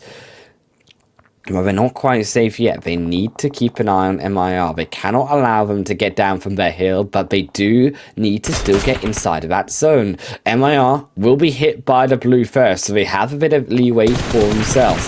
But they also need to get the vehicles ready. The VP bus driving down. MIR Esports making their break for it. Here come two so far, but the spray is just not quite quick enough. Sarah is too slow on the trigger, and now MIR, they have their entrance in. They're looking to engage.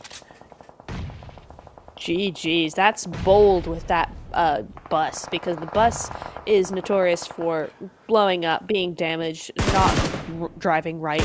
So big GG's going their way. TPES, a great game from them so far. 2 eliminations, they've lost 2 players, but they are still in it and they're near zone. Certainly nearer than the Wildcats are, but Slytherin, having slithered their way across the hill, they've got a great spot here. Rook as well, having taken out KMG for that spot. They're looking very good, but they are very open, so they're going to have to be very careful. Samina there with great awareness coming through there as NTX do go down in the end. As do, who was that? MIR? Yes. MIR, 5 eliminations in 9th place, so that is going to be 6 points for them. But it is a worse game than we've seen from them so far. Yeah, MIR really struggling these last 2 games, I think, to get themselves high in those placements, like we saw earlier on today. Pain Ladies, alongside the rest of these teams, maybe getting a bit more comfortable as they warm up to this tournament to what is still another difficult zone here. Rook, you can see how hard it is to get down off the top of this hillside. Yes, for once in the early parts of this game, it was great, but in another part of this game at the end, it is so difficult not to be seen by everyone. Pain Ladies. Yeah. Nade over the top, they don't even need it. They're already gone. Digital Athletics next to fall, but behind them, Pain Ladies also suffering another knock themselves. Here's Rook using their opportunity to get slowly down the mountain. Behind them, though, an opportune potential here for KYS here. Also, Rook carrying themselves. Trying there we go, into the vehicle. They're trying their best to get in. I think it's a bit of a desperation attempt. Pain are here. Rook. They might not just last against Galatasaray as well from the upper end. Now talk about Galatasaray.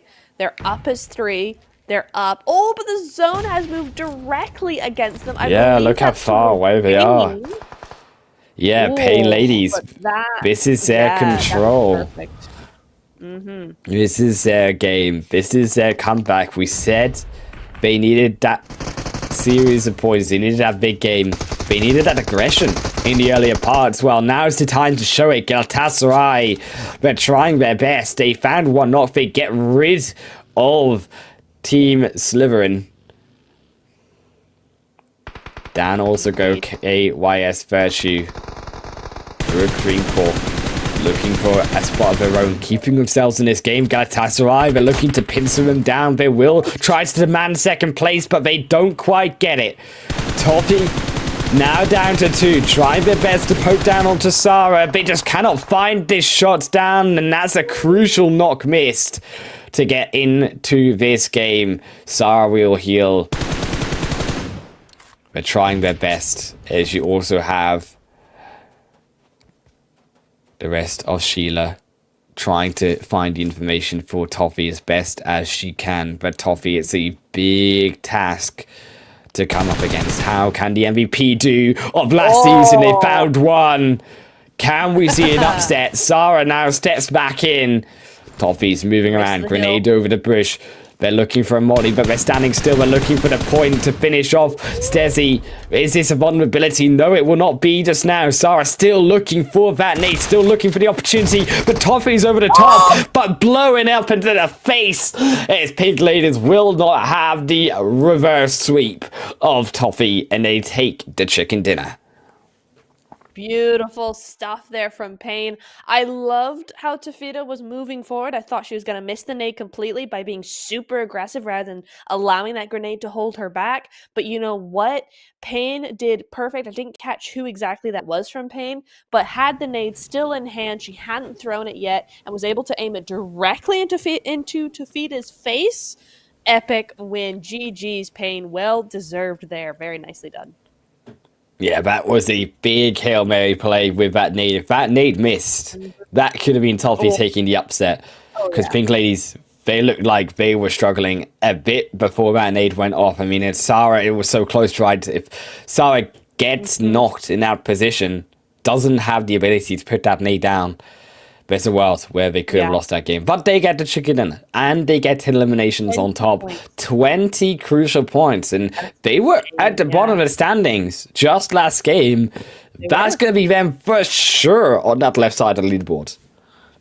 Oh yeah, absolutely. Especially with everything so close as it was. Fantastic result from Pain. That's exactly what they needed. So big GG's going their way. Of course, Tofita coming in with her long range skill, 376 longest elimination distance. That's nothing to be ashamed of, really. That's a really nice long distance range there. So big GG's. And, we have been talking about Galatasaray all evening, and we're seeing a super good game from them. Second place, almost that win. And I think last time I saw they had 12 eliminations, so I think that's probably at least 14 now. So very good game from them as well. Yeah, keeping up in the standings with those elimination points is... We'll take a look at the standings from that game, and I'm curious to see how it will end up looking, because I think there's been a lot of change, a lot of, I think, upset this game again in terms of some of these teams who were falling behind, getting out of points. But the one dark horse to me that has been standing out this game has been Rook. Because Rook survived a long time in that game. And they were also second place, I believe, in the last game overall after that third match. So potential for Rook here to steal the show when it comes to that consistency that we've been asking for throughout today. Yeah, absolutely. Especially when you think about MIR not having a great game so far, for Miramar even. They only had, I think, 6 points there. So yeah, here we go. 20 points for Pain. Galatasaray with 18, Rook with 11, Mir with only 5. So we are looking at Rook stealing maybe a little bit of the show there, as well as Galatasaray. A lot of people stealing the show actually ahead of Mir. So we could see a lot of upsets, as you're saying, particularly in that top 5. Because question mark with 0 points that game, Goat with 0 points, KMG with only 1. So we're seeing, I think, probably a few switcheroos on that leaderboard. Yeah, as we take a look at a bit more of the stats on the eliminations and damage here. Big damage through from Galatasaray, 2,700 damage, the biggest by a big margin so far in the tournament. And I think really goes to show that, yes, they came alive in this game and they showed us what we were really looking for, that Galatasaray that we saw in the last season. Oh, yeah. There's just, and that's honestly, that is even weak Galatasaray, I think. This is not even their full potential or their full strength. I think they're holding back quite a bit. It's first day, so they should. But even with, it just goes to show you kind of the talent of the team when 12 eliminations and 2,700 damage, and I'm kind of like, nah, there's more in the tank. There's more, that we haven't seen enough of them yet. That's crazy. And just that one game, 3 out of 5 are Galatasaray members on this player focus board. Yeah, it really shows you the amount of damage that they were able to do to this lobby in this match. And they're still Pain ladies making their statement, I think, game so far out of the 4. Really say maybe having a really good showing in terms of the elimination, and I liked the aggression that really Pain were doing towards the end of the game. They were maybe arguably a bit too passive earlier on, but the rotations, I liked it from the later portions of the game coming into that circle centric point that they're able to control for themselves and really getting into that death zone without losing a single member, and then keeping that control and that aggression up towards the end game. Also, Wildcats, a bit of, I think, a struggle this game. The other person here on the player focus, but Elam's still able to put out 3 eliminations nonetheless. I mean, points on the board are points on the board, especially when we're this early into the event. So, there's all kinds of things to play for, but the Wildcats hold on to that number one spot at the moment, at least. Rook just a little bit behind them, though, only 6 points, and MIR tying with Galatasaray after that game with 33 each. So, yeah, big upsets going all over the place. KMG second board, question mark in 11th place now, but TPS moving into 8th and Pain into 6th. I mean, it's all upside down.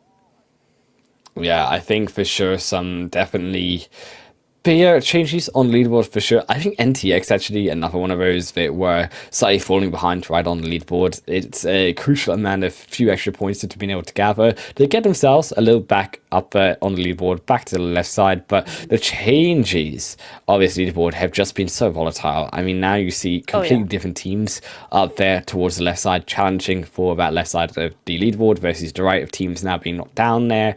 But it still remains Denzi and I think Ruck here, the two teams that have been the most consistent so far when it comes to today. And the two teams that I'm looking for to still keep that consistency going when it comes to our final match here soon on Erangel. Yeah, I do want to just point out, I think 8th to 11th place all have 17 points. They're all tied at the moment. So we're going to be looking at those teams, I think, for the final game, kind of see where they're going to be placing themselves for the final match and see where they'll be placing themselves for the final time for today. I'll hand it to you. Yeah, for the final game, it will be after a short break, Erangel, where we'll have all the final action. Don't miss it.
this is a little awkward.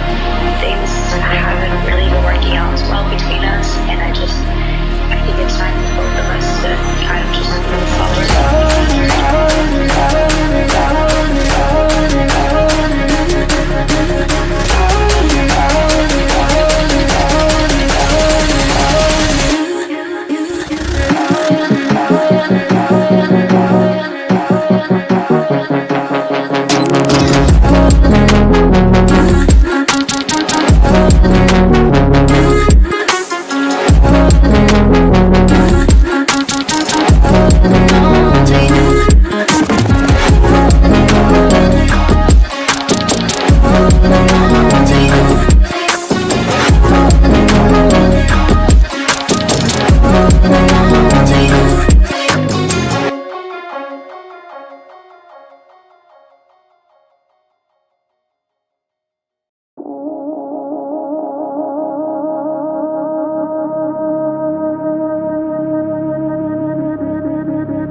Welcome everyone here to the final game of what will be a wrangle of our first day here at the PMEWL mid-season showdown. My name is Harland Wolf, if you're just joining us for the final one, alongside Nektura here to the left beside me. I'm looking forward to what we can see in terms of consistency going into this final game. We talked about it, left on a bit about Ruck and also the Denzi Bank Wildcats taking the consistent top 2 spots so far of the leaderboard. Can we see a bit of upset? Because there is some other teams at the top there, Neptura, MIR, who have been slipping down a little bit. Just a little bit, haven't they? Yeah, I'm curious about that. I want to kind of see added consistency, just because I will mention it's getting kind of late, and you know, it's 10 p.m. for you, it's 11 p.m. for me. I know that some of these girls in Turkey and in this regions, they're going to be an hour or two ahead of us, so it's getting pretty late for they're these in girls tomorrow. They're already. in the future. Yeah. They're in the like, future. Yeah. Time travelers. I'm jealous. Yeah, time travelers. Yeah, for real. An interesting like plane path here, should I say also. A very western plane path. So these teams who we saw who like to go towards Milta, up towards that Yasnaya Polyana side, will have a bit of a journey to take before they can get to their comfort locations. It's not too bad. You've still got most of the main central belt of their locations here in a angle for them to go after, but it's still going to be not as kind potentially as some of the earlier matches. Already though, going to be Pew Pew looking, I believe, onto Bonfire Girls will be the first knock of the game so far. Yeah, that's going to be interesting. I love that parachute, by the way, before it goes. That was awesome parachute. I love it. Fashion can never underestimate it. Absolutely. Oh, we've already got stuff going down. Yeah, you're right. Over in Gatka, having NTX looking at MIR already. Okay. This could be very interesting indeed. NTX, though, losing 2 at the moment, 1 down low. Oslam has to heal on up, but I don't know that she'll have enough time. We'll have to see how this is going to go. Who? How? And oh, okay, no, I thought that was an enemy in her building up there. No, it's up on the roof.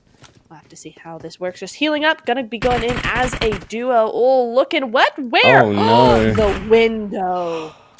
Oh, so evil. Here they lose 1, but they will catch him out. NTX will not lose 2. There they go. The rest, though, slithering, looking for a grenade. Get back in undercover quick, because Sadai, you need to get the revives up. They're looking for the first. But here comes the smoke, you can see. That had been a nade. They were trying to block the vision. Oh, yeah, if that was a nade, yeah, goodbye. Goodbye, NTX ladies. We'll see you tomorrow. A beautiful POV. Is here. A bit of a push. They need to be quite aggressive here, though, Slytherin. As the revives come back up, the numbers will come back up. Sedan looking to do exactly what Slytherin just tried to do to them.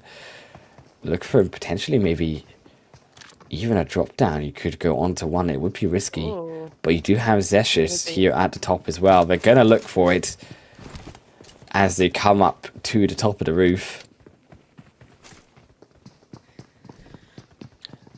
Nice not getting tunnel vision, though. She's looking out on the other side of the building. She's making sure there's no one trying to get an angle onto her from the roof side there. That's nice. You got Zeshi up here as well on that window.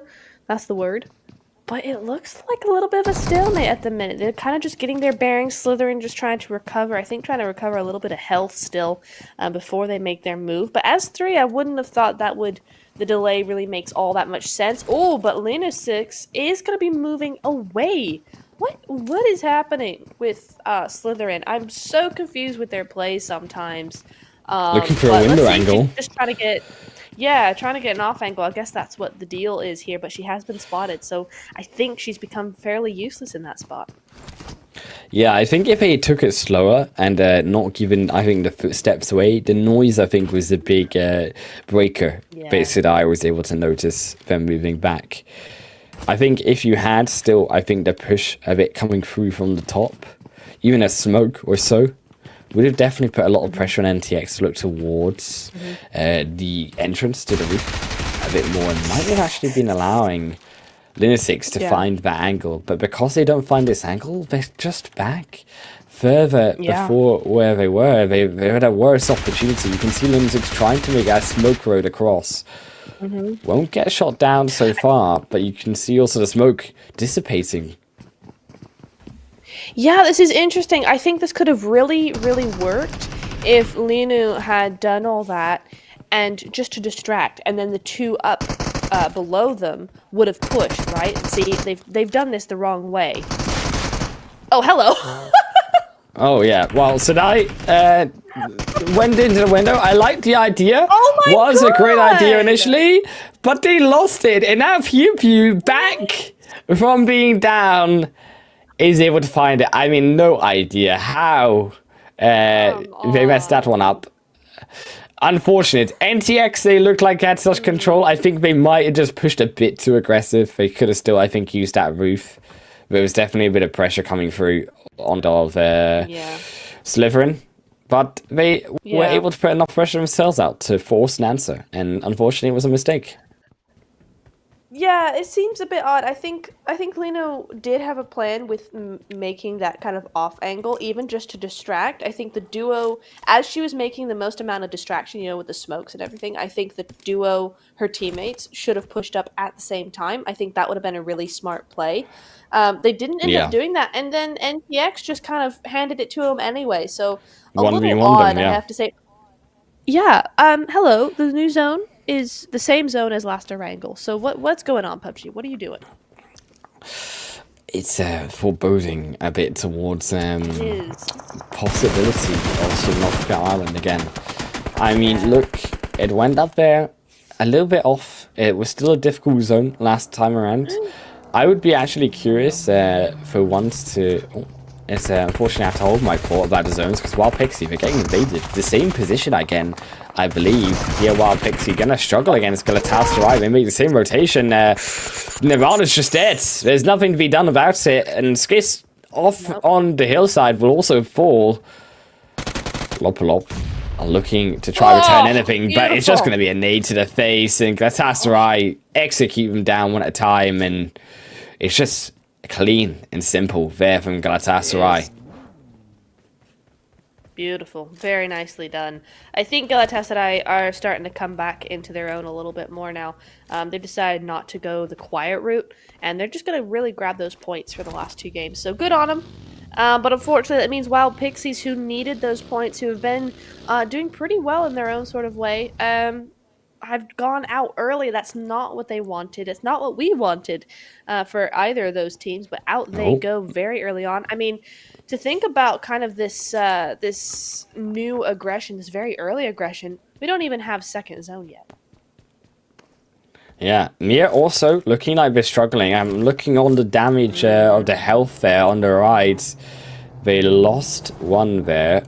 Question mark also up against KMS. Or KMG, sorry, should I say. Is they too are looking for the fight. Question mark, already losing one. But they will be able to trade one back. That looks like a vehicle knock that I wish I was able to see. But I unfortunately have missed it. Back we go. There to question mark. Yes. KMG. And it's fights on both fronts. But question mark, we're going to see them just now make that revive. Make the wraparound. And it looks like they've been able to hold on for themselves. As still KMG have let them go. Yeah, that's unfortunate from KMG. Looks like they might have been caught out on rotation there. But unfortunately for them, but they still have a duo. You know, we saw question mark do very well as a duo, so we'll see what KMG have to offer here. But at the moment, question mark seem a little bit more northern than we saw them on last Durango, if I'm remembering correctly. And Goat Valkyries, they've been doing really well. Honestly, Wolf, this today at least, the last few games, they've been super duper consistent, not over the top consistent with like super kills and super points and all this sort of stuff, but they have been very nicely consistent. I think that's really what makes or breaks a team when you come to these long tournaments like this. You know, we've got 3 weeks of this, so this will serve them well, I think. Yeah, Go Valkyries here, also keeping a hold of the ruins. We'll be looking for those rotations as teams make that move in at the end of stage 1 to stage 2, looking to try catch potentially someone off guard, but nothing to be seen on the forefront for now. TPS also looting up the rest of these teams, finishing that first initial early stages before making that first move into the zone. Where would you go, Natura, if you were looking at this zone and you had to make a decision? Where would be the ideal spots for these teams to be looking at? Personally, kind of mid-circle on the west coast, or the hill above the bridge area, that hill behind the gas station, that hill there. I'm a big fan of that spot in particular. I like that. But the West Coast has a lot of really nice compounds and a lot of nice hills and ridges with good views. So if they were going to go for something like that, that would be a really good spot as well. Yeah, you can see some of the rotations coming towards the more western side. Inside of Pluvo, looking to get back into some safety. Bonfire female.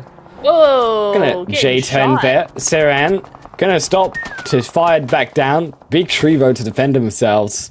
But unfortunately, look, it's a double angle issue. And question mark. They look like they might have caught Saran out here. They will be stopped. They will be looked to be run over. Saran, that's going to be the end of them. And Bonfire Female will just use that as an informational point to not go there anymore. And will go wide away from the rest of question mark for now. Wow, they still can. Yeah, that was nicely done by question mark. Good rotational elimination there. And I think we've seen 3 rotational eliminations from them so far. So that's nice. Good to know that's what their plan is. MIR though down to 3. They're in zone. They've got a good spot in zone as well. This is a pretty nice compound. Still have Fairy Pier and Island in, but I think we can all agree it's most likely not going to go that direction. We're centering on up on those hills just south of Pachinki, and this is exactly where I would go. Those hills where Galatasaray are, perfect. Really, really nice spot there for teams. Anywhere with any sort of high ground, though, I like open ground personally, so I'd always venture that way. If I was in this lobby, though, I'd stay as far away from Galatasaray as possible because they go here all the time. I don't want to catch those things. Absolutely not. Look, I mean, if you want to be the best, you gotta take down what was the best in last season, and you gotta prove yourself. So they could go. It is a bit of an aggressive move. I will agree with you. As Digital Athletics will just nade straight onto the face of Pain. Unfortunately, Chicken Dinner straight down to 14th, and Team Pain, they will be seeing themselves on another day, as that will be the end of their showing tonight. Digital Athletics also needing these points to get themselves up on this leaderboard. Crucial, I think, the points in this final game here, Neptura, because it's all about setting your mental up strong for that second day of games that they will have later.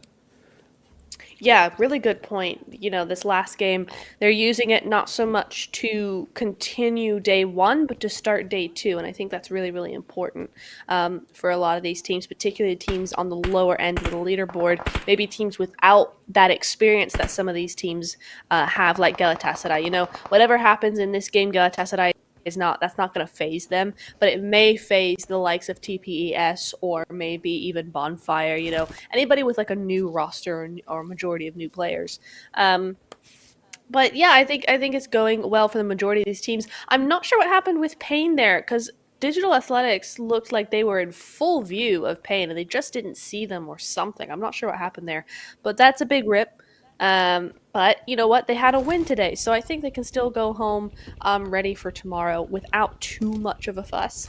And for the other teams, we're just going to have to wait and see. The zone is closing up on to zone number 3 now, and we've seen a lot more action early on in the game. I think we've gotten rid of all the first day butterflies. We're done with that, and we're going to be moving into some real gaming now, as we see a lot of these teams hurting in terms of player numbers. Yeah, you're really seeing it, I think, as the games go on today. Teams getting a bit more confident in the way they rotate. Teams feeling a bit more confident in what they can control later on in this mid portion of the game specifically. Really like, actually, this position here from the Wildcats. Overlooking, of course, Mir Esports, but also keeping an eye out on that sort of noodle, the chopsticks, as we call it. Do we still call it the chopsticks? Mm-hmm. Do we still call it after food? The chopsticks. I think so, yeah. I love it. Yep.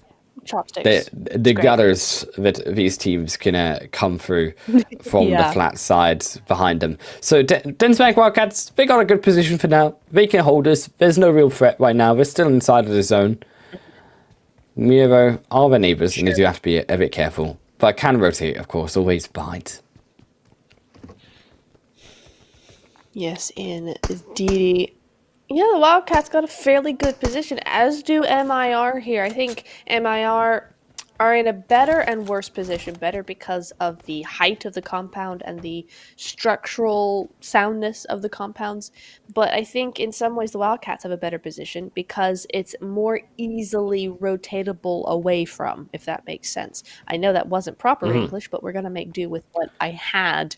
I think the compound that MIR have is very open on all sides, very easy to shut down any sort of rotation out of there. So we're going to have to see how that fight ends up happening.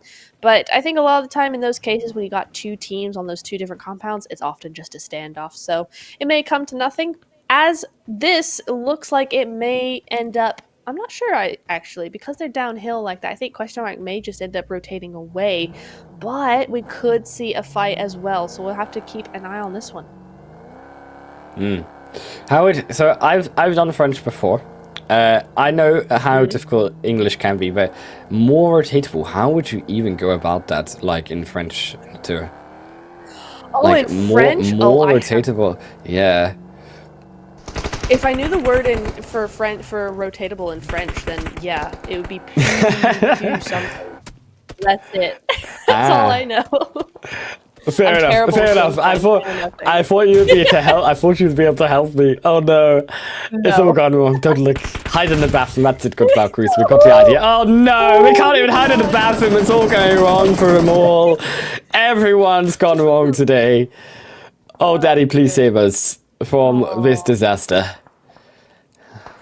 Oh, that's bad. That's yikes. But you know what? Bonfire doing some good work. We've seen them kind of come up in the world the last couple of games, getting some more points and all that sort of thing. So very nice. But Go again been very consistent so far. Only one defeat for the 2 that they've lost. So not a great conversion there at the moment. But you know what? The fight is still ongoing.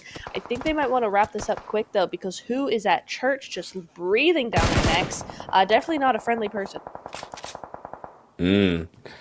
Still looks like they have some space for them. I think it will still be difficult for the rotation to come through from Church and Pachinki. I also don't think they will be coming down from the Church. Could be Goat here. I do believe it might be Goat Valkyries there behind. Yes. I don't think they will decide to come down from the Church. It's a good position for now to hold. It is good. And keep an eye on those teams rotating in. Galatasaray, one of those teams, eyeing up Pachinki for now, as we have sort of lulled down the mid-game pressure here. I'd say that's Big Goat have had a bit of enough of Bonfire female being in their vicinity and have decided to open fire regardless, but it will be a revive. You can see though, look at the snipe from behind. Yeah, Galatasaray looking for the extra elimination point. Caddy, oh my goodness, you have to get behind cover, my friend. We'll need a second knock, and Bonfire female, from what looked like some fair amount of control. Yeah, just 2 down. And Lara, That was a bad not sure if they want to go about this. Is Goat will at least keep Galatasaray busy right now as they look for the revive and provide some sort of less pressure, but Goat Valkyries are easily keeping an eye on this rotation themselves. Yeah, this is really nice. I love this from Go, actually.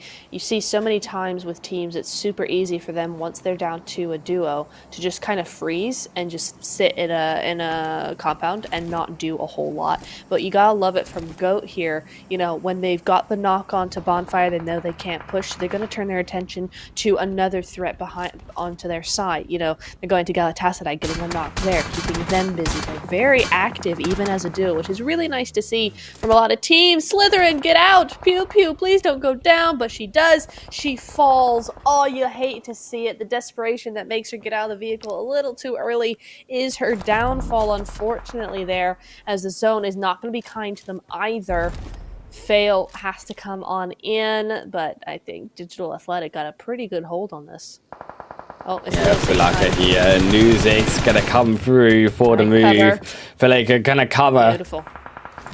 Digital Athletics, I think they won't be able to find anything off of this. They should find a revive, but can Falaka also get through? They have the smoke sphere available. A smoke rod is possible, but they don't have a lot of backup utility. If they use the utility here, they're gonna be vulnerable still later on. And as you can see, they don't really have the vehicles here anymore. They've lost their mobility, so they really are in a bit of a pickle. Getting out of this corner, this sort of cliffside at the edge of the zone has them on. Yeah, this is going to be really difficult. Like you said, I think they have, in fact, lost all their vehicles. Maybe they have a buggy, but certainly not enough to keep them all. And then you have TPES on the other side as well as, so going to be a difficult spot. But maybe TPES will be kept occupied because Bonfire have rocked up. Hello. Coming on in here into this little sniper tower. Not the best spot, I gotta say. I hate these sniper towers. But to be honest, I'm a little bit biased against compounds because I don't do very well in them at all. I prefer open spaces. So going into a sniper tower is just death for me. So I kind of go, ew, why would you do that? So that's, you know, they might like that. So that's fine. Look, once I saw the triple quadra kill of Nova from the Wizard Tower to win a game in PMGC, that was enough for me to be convinced for the Wizard Tower. That was the moment. If you remember it, you remember it. It's Digital Athletics. I think I remember it. Yeah. Looking for the nade. Oh, through the planks of the window. Whoa! On to go, and they'll find it. That will be the one, and now we can push a go station for here. Digital Athletics on Go Valkyries. It looks a bit difficult here for Daddy. They will try their best, but it looks pretty futile. Oh, here they are. They Hello. found the angle. Yeah. And there they will disappear into the ether. The end of the night there for Go, but still they try their best because realistically here, it's Digital Athletics the one who are taking the limelight in this final game. 7 eliminations now for them. This is the game we've been waiting for from them. This is the game we've been wanting from them to climb that leaderboard. Hello. Oh no. Oh, guess the Question one. mark. Come on, guess the 2. Not quite. Oh, no.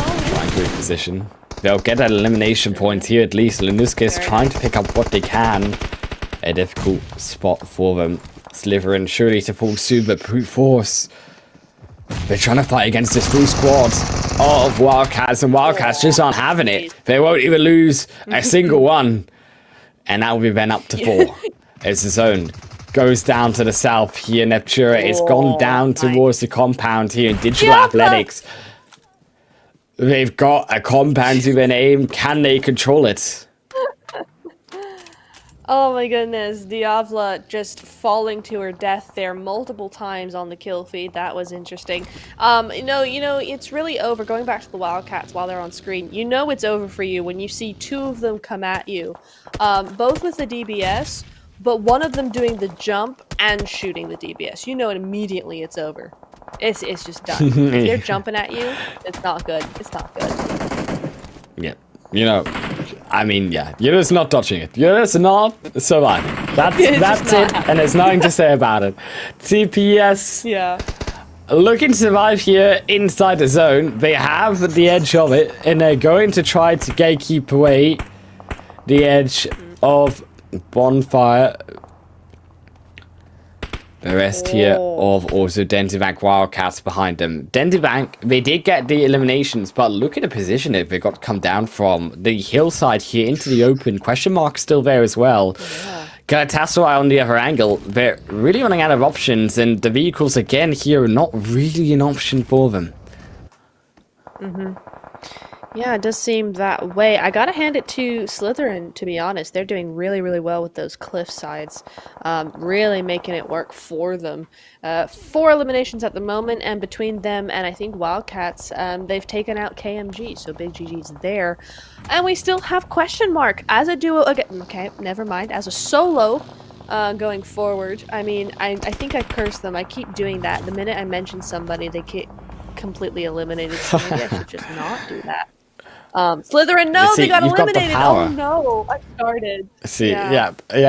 you've got the power in your hands. It's a scary thing to cast a curse. It is. But we're understanding it, I'm sure.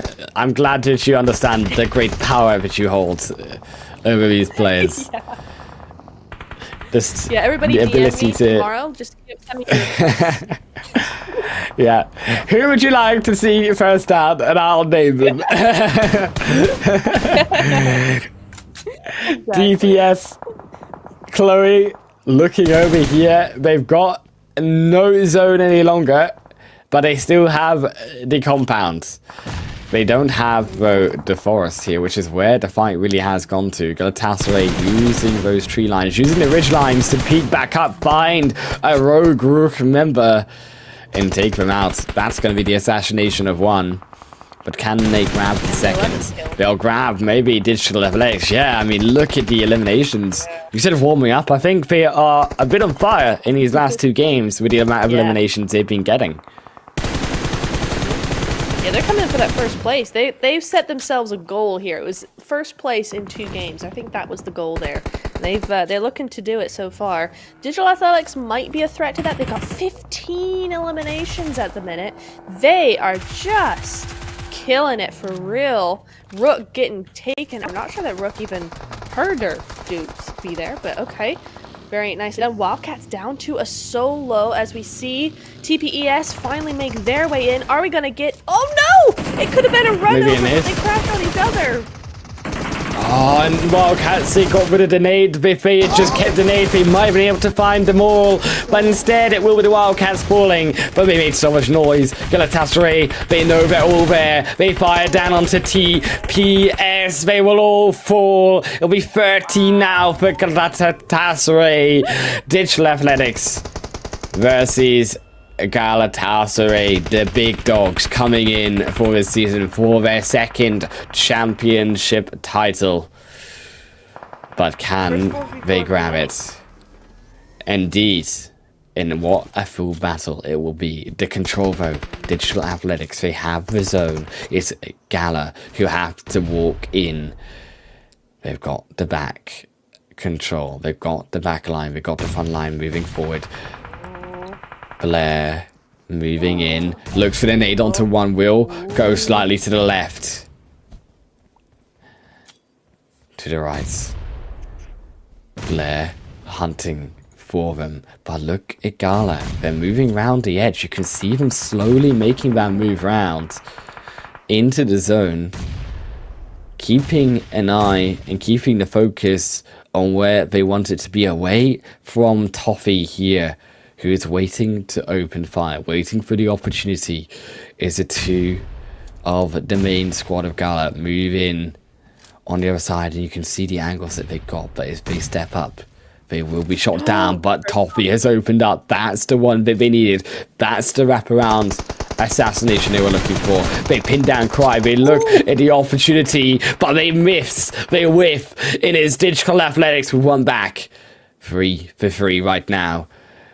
Is Samadhi, knows where they are though now, looks for the return, knows potentially that they aren't looking here towards the right angle, but now the blue zone comes in, they're forced to peek out, and Faresh looking for the opportunity in through the blue, but they miss, and Gala, they're falling apart. Galatasaray, they're down to 1, it's Samadhi to pull out what they can. They're trying to heal with the smoke, but only a treat of the nade's coming through. They're ready to claim the final chicken dinner here. Digital Athletics, they're hunting for the final elimination, and they will find it. It's Digital Athletics with a stormer of a final game. 20 elimination points and a chicken dinner. The most dominant performance we've had all night, Neptura.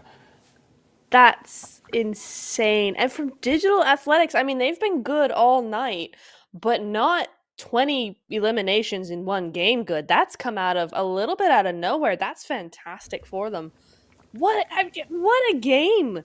Beautifully done there. I think Fire from Galatasaray had a little bit of an oopsie there when she was trying to move out from zone. She didn't quite get her angle straight. She didn't see them coming in behind her there. But very well done. A fantastic game from both teams. I mean, you don't get into the upper teens of eliminations by sitting there and doing nothing. So they both had a fantastic game. And Digital Athletics certainly deserved that win. Big GGs. Yeah, 30 points today in that last game alone. I mean, that is what DA Digital Athletics needed to get them up on that leaderboard. And as we said, the motivation to now come in today too, knowing that they just came off the back of the biggest game of the night in day one. That's what they're looking for. And not even to take it also against Galatasaray as well. What a better way to end the night, or the best way to end the night, should I say, for Digital Athletics. 100%, 30 points total. And just as a reminder, who's on the leaderboard at the minute, top of the leaderboard? It is Denise Bank Wildcats. Yes. Yeah, the Wildcats are top with 44 points. And these girls just got 30 in one game. So that kind of just tells you what we're looking at here in terms of the points for this game, how insane that is. Yeah, this is the Digital Athletics potential that we were looking at from a roster, from an organization that you would expect, given their history in PUBG Mobile, to come out with. And they did not disappoint. And I'm looking forward to what they can bring if they can keep this up, because if they can get another series of games that are as dominant as this, they are looking to be a very scary squad indeed, and a potential shake-up rival to Galatasaray, who were warming up until they were stopped at that last hurdle. Yeah, absolutely. Yeah. That was a great game. Great game from both teams there. Gotta hand it to Slytherin as well. They held out for a very long time, got a lot of eliminations. That was really nice to see. Also, who else? Who else we got here? Bonfire. Oh yeah, question mark. Been super nice all night, I think. I think they've done a super good job tonight. So I really liked what they were doing in Pachinki, and the zones just don't seem to favor them all that well, so they're not able to really get into those end games to do their thing. But hopefully we'll see that tomorrow. Yeah, and I think also, to be fair, TPS, should I say as well, they also had a great showing in terms of placement points, being able to get into the final couple of zones there, get a couple of eliminations on their pockets too. So they too will be able to get themselves a little bit higher on that leaderboard, which is going to be crucial for them coming into that last day of the first phase for them. Yeah, I was just looking at the end of the right side of the leaderboard there, and it's interesting because you go, oh, there's a lot of people with a lot of teams with 0 points or 1 point, and it's like, yeah, because look who got 33 All the of points. half the lobby in 2 teams, half the lobby, Yeah. 2 teams, and that there's Yeah. no kills to go around, there's no elimination points to go around. They all got them. They're being greedy. Yeah, exactly. And the difference that makes the leaderboard as well is it really forces those teams in the next day to have to scrap harder for those points, because all of the elimination points, particularly getting sponged up by those 2 teams, and particularly also, as I say, to Galatasaray, who really have, not only in this game, but in Miramar in game 4, also really brought the heat when it mattered, when it came to trying to climb that leaderboard. Yeah. Yeah, really, really good stuff from everybody tonight. I've really enjoyed tonight. This has been such a great 5 games. And this is just night 1, Wolf. I mean, this is going to be insane the next few nights. As we look at that top stuff coming in, interesting, Galatasaray doing a lot of damage, a lot more than their 13 eliminations suggest. So it looks like they've been doing a lot of kind of defensive knocks without trying to push too much onto them. So a little interesting tidbit of information there. Yeah, and I think that all comes down to the rotations, right, that they were putting into that final zone. They were definitely having to fight their way in versus, I think, Digital Athletics, who had a bit more of an easier time rotating into that zone. They had the compound towards the end game. They had the forest available to them. So they were much more able, as you could see with the eliminations, right, to take advantage of their position over other incoming players into that later couple of stages, and they will not only get the most eliminations of the night, but also the most damage of the night with 2850, just edging out their Galatasaray with a whopping 2,825 or so. That's nearly 3k damage. You rarely see that. See that. That's fantastic. On 2 teams. Yeah, on 2 teams. Yeah. It's crazy. Absolutely crazy. Yeah. I mean, I think we've sort of seen the most interesting point of this is not just these big stats from Galatasaray or Digital Athletics, but we've also seen it from other teams throughout tonight. Like, for example, I mean, you look back at Miramar and Team Pain, right? And how they were able to get such a big stomp in terms of damage, in terms of eliminations. And you can see actually that this lobby, although it may look big stomps in game to game, it's different teams doing it every time. And Galatasaray with that big stomp in our last game, enough at least to secure themselves first. But Digital Athletics, what a climb from 16 points, which would be down at the bottom of the leaderboard right now, to 3rd in just that 1 game alone. That's insane. That's very, very nicely done from them. Galatasaray going in 2 points, squeezing past Wildcats with 0 tonight, 0 wins, and yet 37 eliminations. Digital Athletics, massive GGs to them. Denise Bank Wildcats, 2 wins back-to-back on that Miramar and Sandhawk. Some really, really nice stuff from all these teams, honestly. Every win has been very well deserved, I think. And these teams have really made a great first night. And if this is the beginning, where's it going to go from here? I mean... Precisely right. And if this is only a taster, we still got another lobby. Nature. We got a Yeah. whole another 16 teams tomorrow that we get to look at. eight. And some of the big favorites as well in that second lobby as well. But the top 5 eliminations at the end of this first day, no surprise, I think, Toffee. I don't think I would have said, judging off the first couple of games, that we would see the MVP of last season up at the top there at the end of day 1, but these last 2 games alongside Hillardi there, also just so well done for Galatasaray to be able to get 2 of their players on the top of the elimination points, but of course props to Blair as well. 11 eliminations so far, rivaling that, but the damage. Wow. That's where you can see. Yeah. But interestingly enough, the team control. Yeah, I was just going to say, just talk about Galatasaray. I mean, I know we sing their praises a lot, but if you're thinking about Tofida just doing 11 eliminations and 3,600 damage, and yet she's only contributing percent. It's insane. They're all so consistent and so on each other's level that it's only 29% with all that. My hair refuses to quiet. I'm gonna look at this.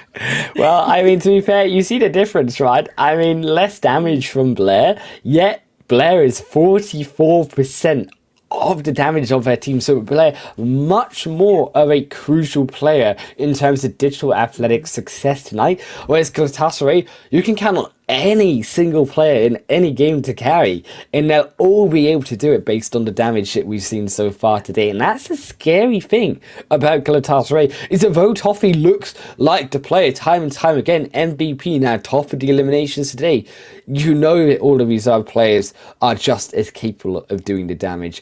If you've got any final words, Neptura, before we head off for today? I really enjoyed these games. I love the girls playing so much. I always love it, and I'm looking forward to even crazier stuff happening in the coming games tomorrow night, so I'm super excited. And it will be the same time tomorrow and Wednesday and Thursday. We got you covered all this week for the first phase of gameplay here at the PMEWL 2 Mid-Season Showdown. We will be back, myself, Hannah and Natura, as we say, same time tomorrow here for the other group. We'll see you there.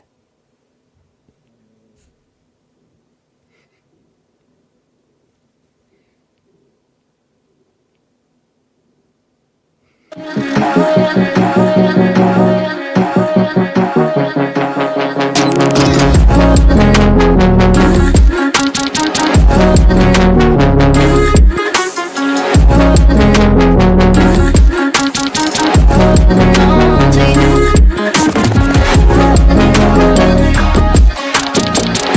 back.